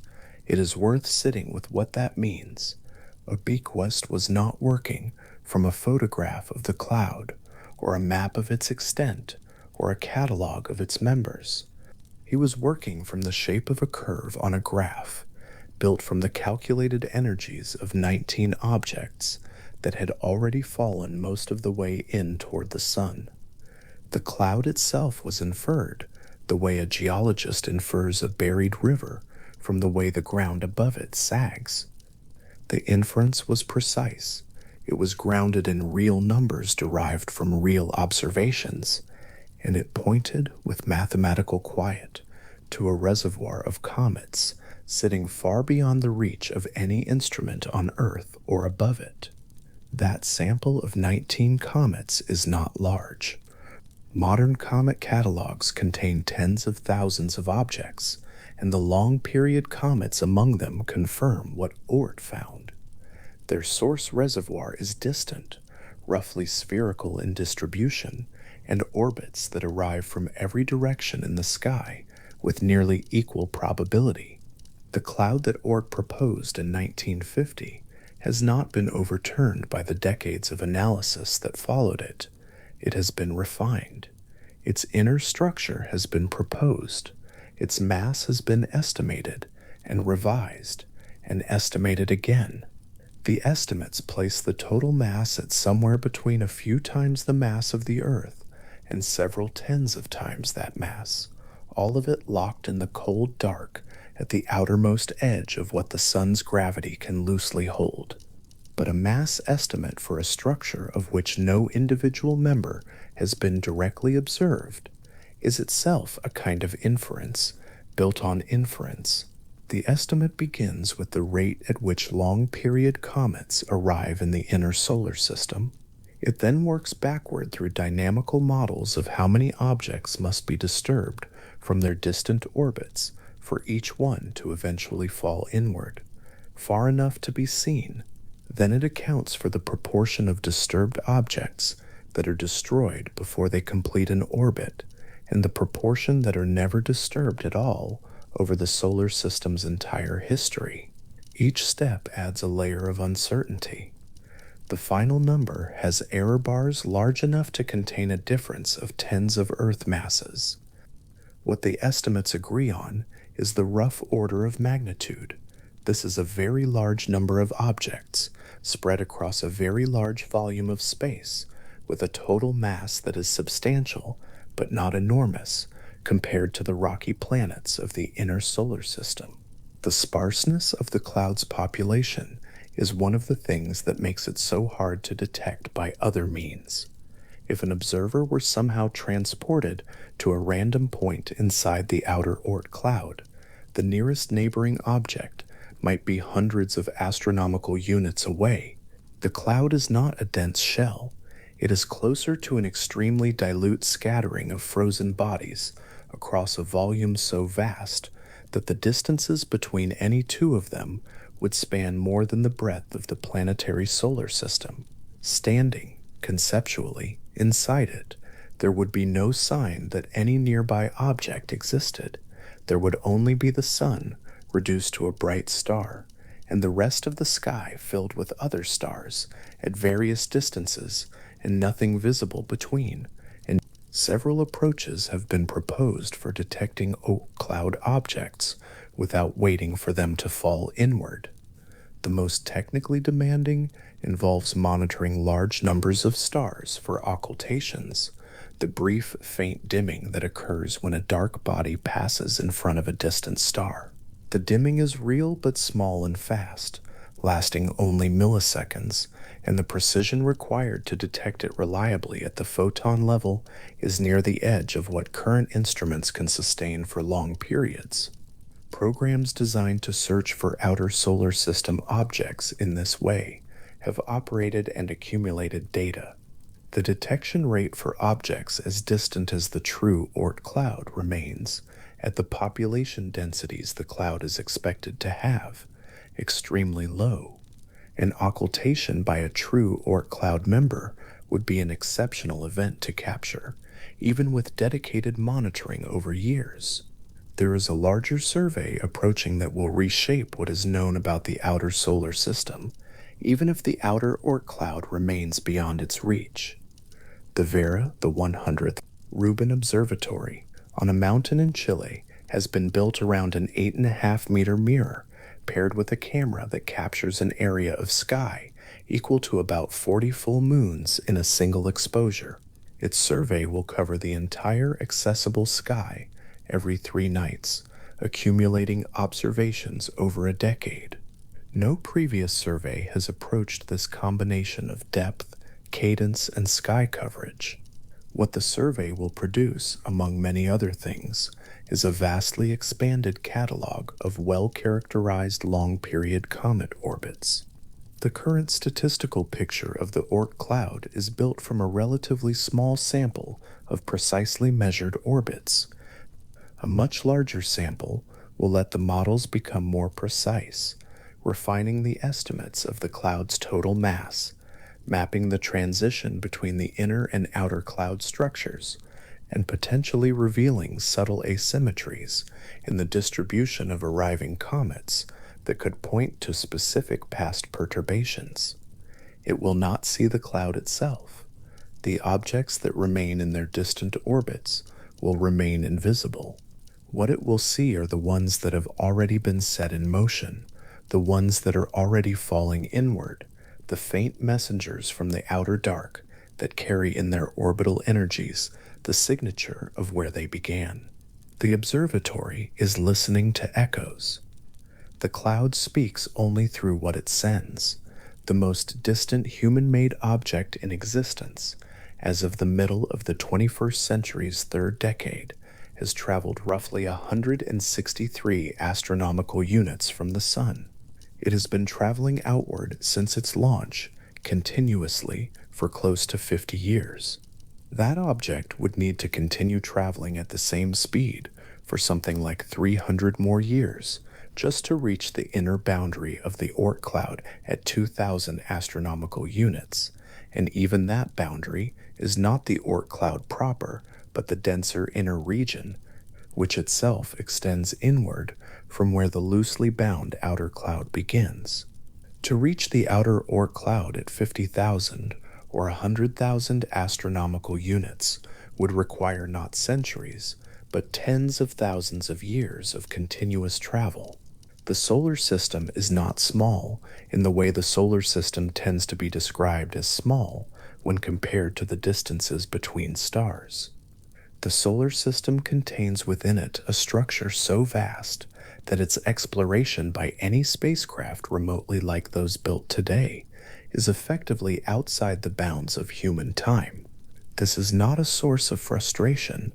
It is, in the long view, a feature of what it means to do science at the edges. Not every structure in the natural world can be visited. The core of the Earth cannot be visited. The interior of a living cell cannot be entered. The precise moment 4.5 billion years ago, when the first grains of solid matter began to clump in the solar nebula, cannot be witnessed. What can be done, and what has always been done when direct observation is unavailable, is to read the evidence that structures leave in more accessible places, and to reason carefully from what is found there. The Oort cloud leaves its evidence in the orbital curves of comets.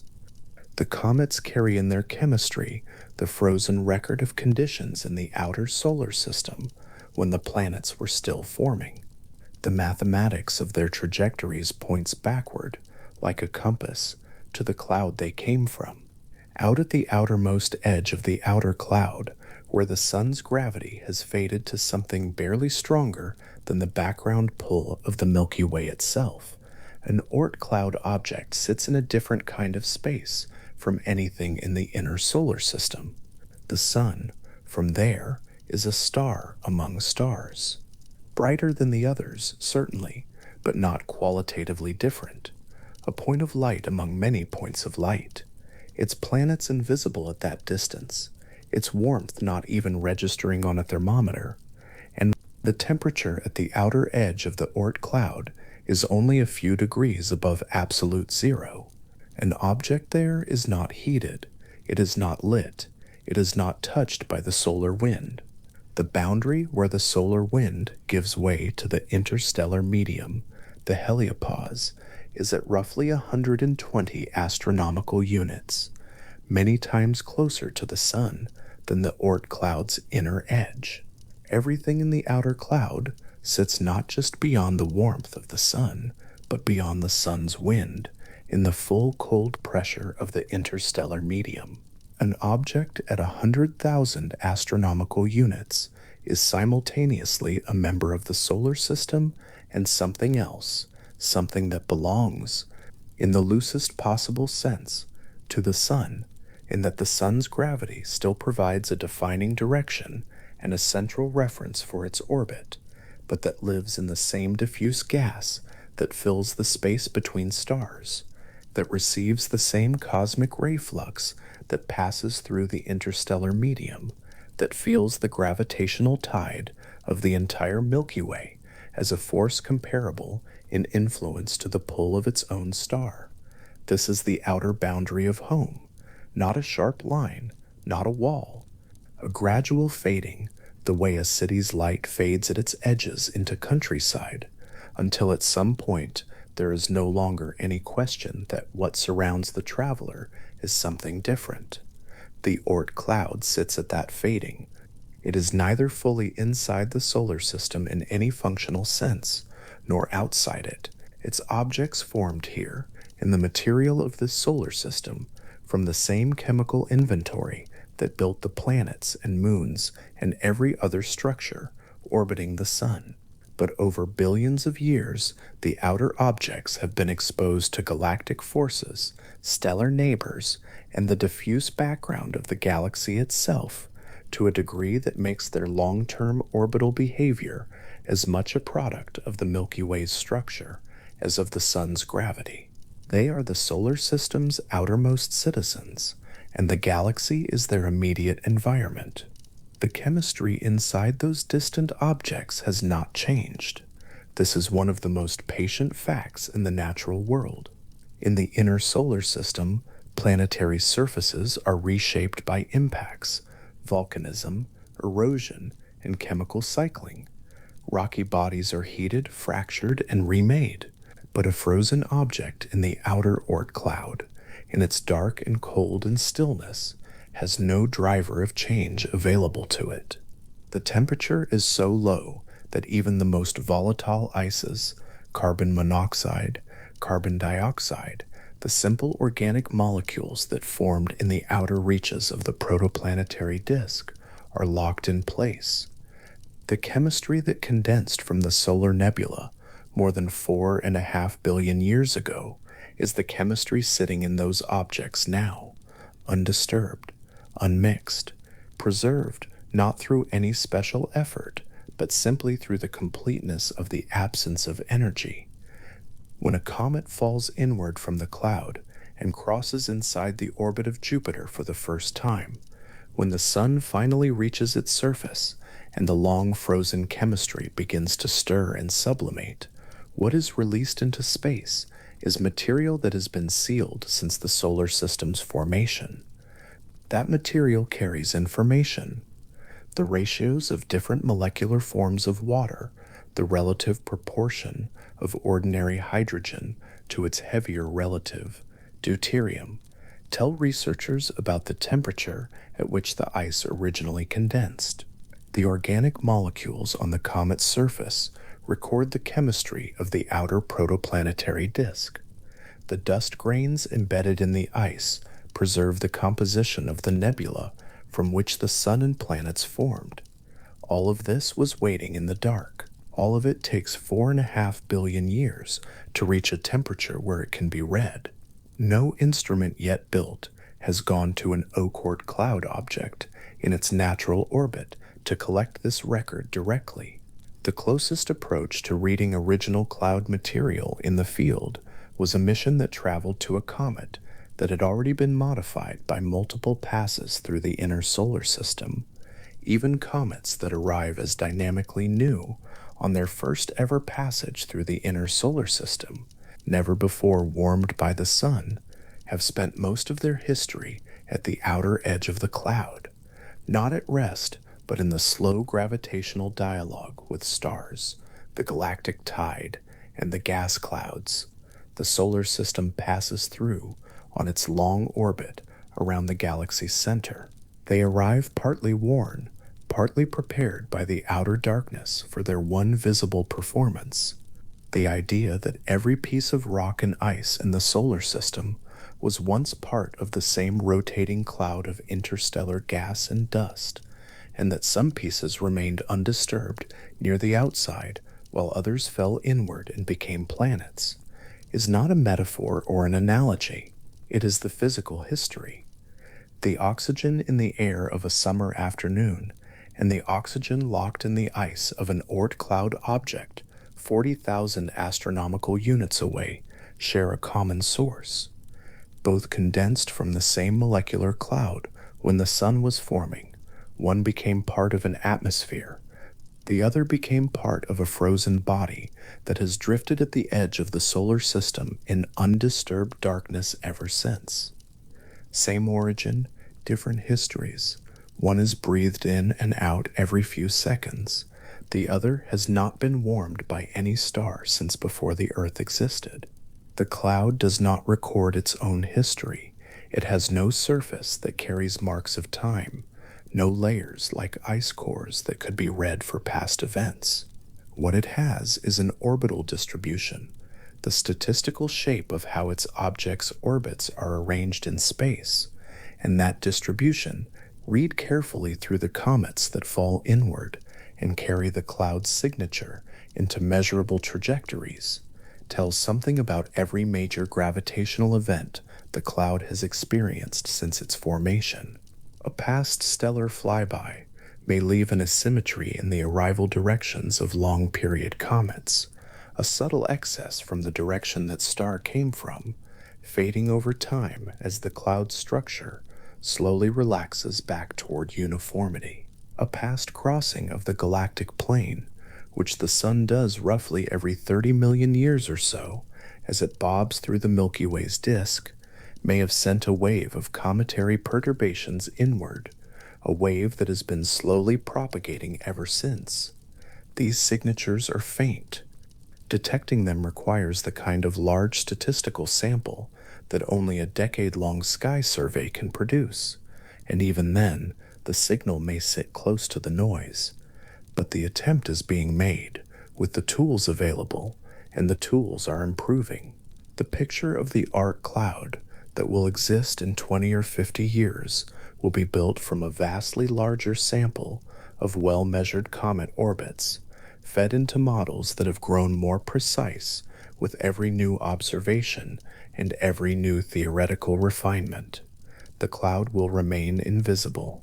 Its individual members will remain beyond detection, but the statistical shadow it casts through the orbital properties of the comets it sends inward will be better understood and better resolved than it has ever been. There is a kind of science that works this way, and only this way, building a model of something that cannot be touched or seen directly, and refining that model not through visits, but through the careful accumulation of signals it sends. It is the same kind of science that tells researchers what the interior of the Earth looks like from the way seismic waves travel through it. The same kind that reveals the composition of a star 1,000 light years away from the wavelengths of light its surface emits. The same kind that traced the large-scale structure of the universe from the distribution of galaxies across a field of sky. None of those targets can be visited. None of them can be held. But the physics works the same everywhere, and if the physics works the same everywhere, then a careful reader of indirect evidence can recover the shape of what is hidden. The Oort Cloud has been read this way for more than 70 years now, since Oort drew his first careful curve from those 19 comet orbits. The cloud he inferred is still the cloud astronomers describe today, a vast, roughly spherical reservoir of frozen bodies at the outermost reach of the Sun's gravitational domain, shaped by the galactic tide and the occasional gravitational nudge of passing stars into the form it holds now. The details have been added, the inner structure has been proposed, the mass estimates have been revised, but the basic shape of the inference has held through every subsequent decade of observation, which is itself a kind of evidence, the evidence of a model that continues to fit new data as the data grows. Somewhere at the outer edge of that cloud, at a distance so great that the Sun is nothing but a bright star among many, an icy object moves along an orbit so loosely bound that a single passing star, a light year away, over 1,000,000 years, might be enough to release it. The object carries in its interior the unaltered chemistry of the solar nebula, sealed there since before the first solid body in the solar system had fully formed. It has been in the cold and dark and stillness of the outer cloud for nearly as long as the solar system has existed. It is not waiting for anything because it has no capacity to wait. It simply orbits and drifts and holds its frozen record in the same way it has always done. At this distance, the Sun's light takes more than half a year to arrive. The solar wind does not reach here, and the gentle differential pull of the galactic disk works slowly on this orbit and will go on working slowly on it for millions of years, possibly tipping the perihelion inward until eventually, someday, the object begins a long fall toward the light.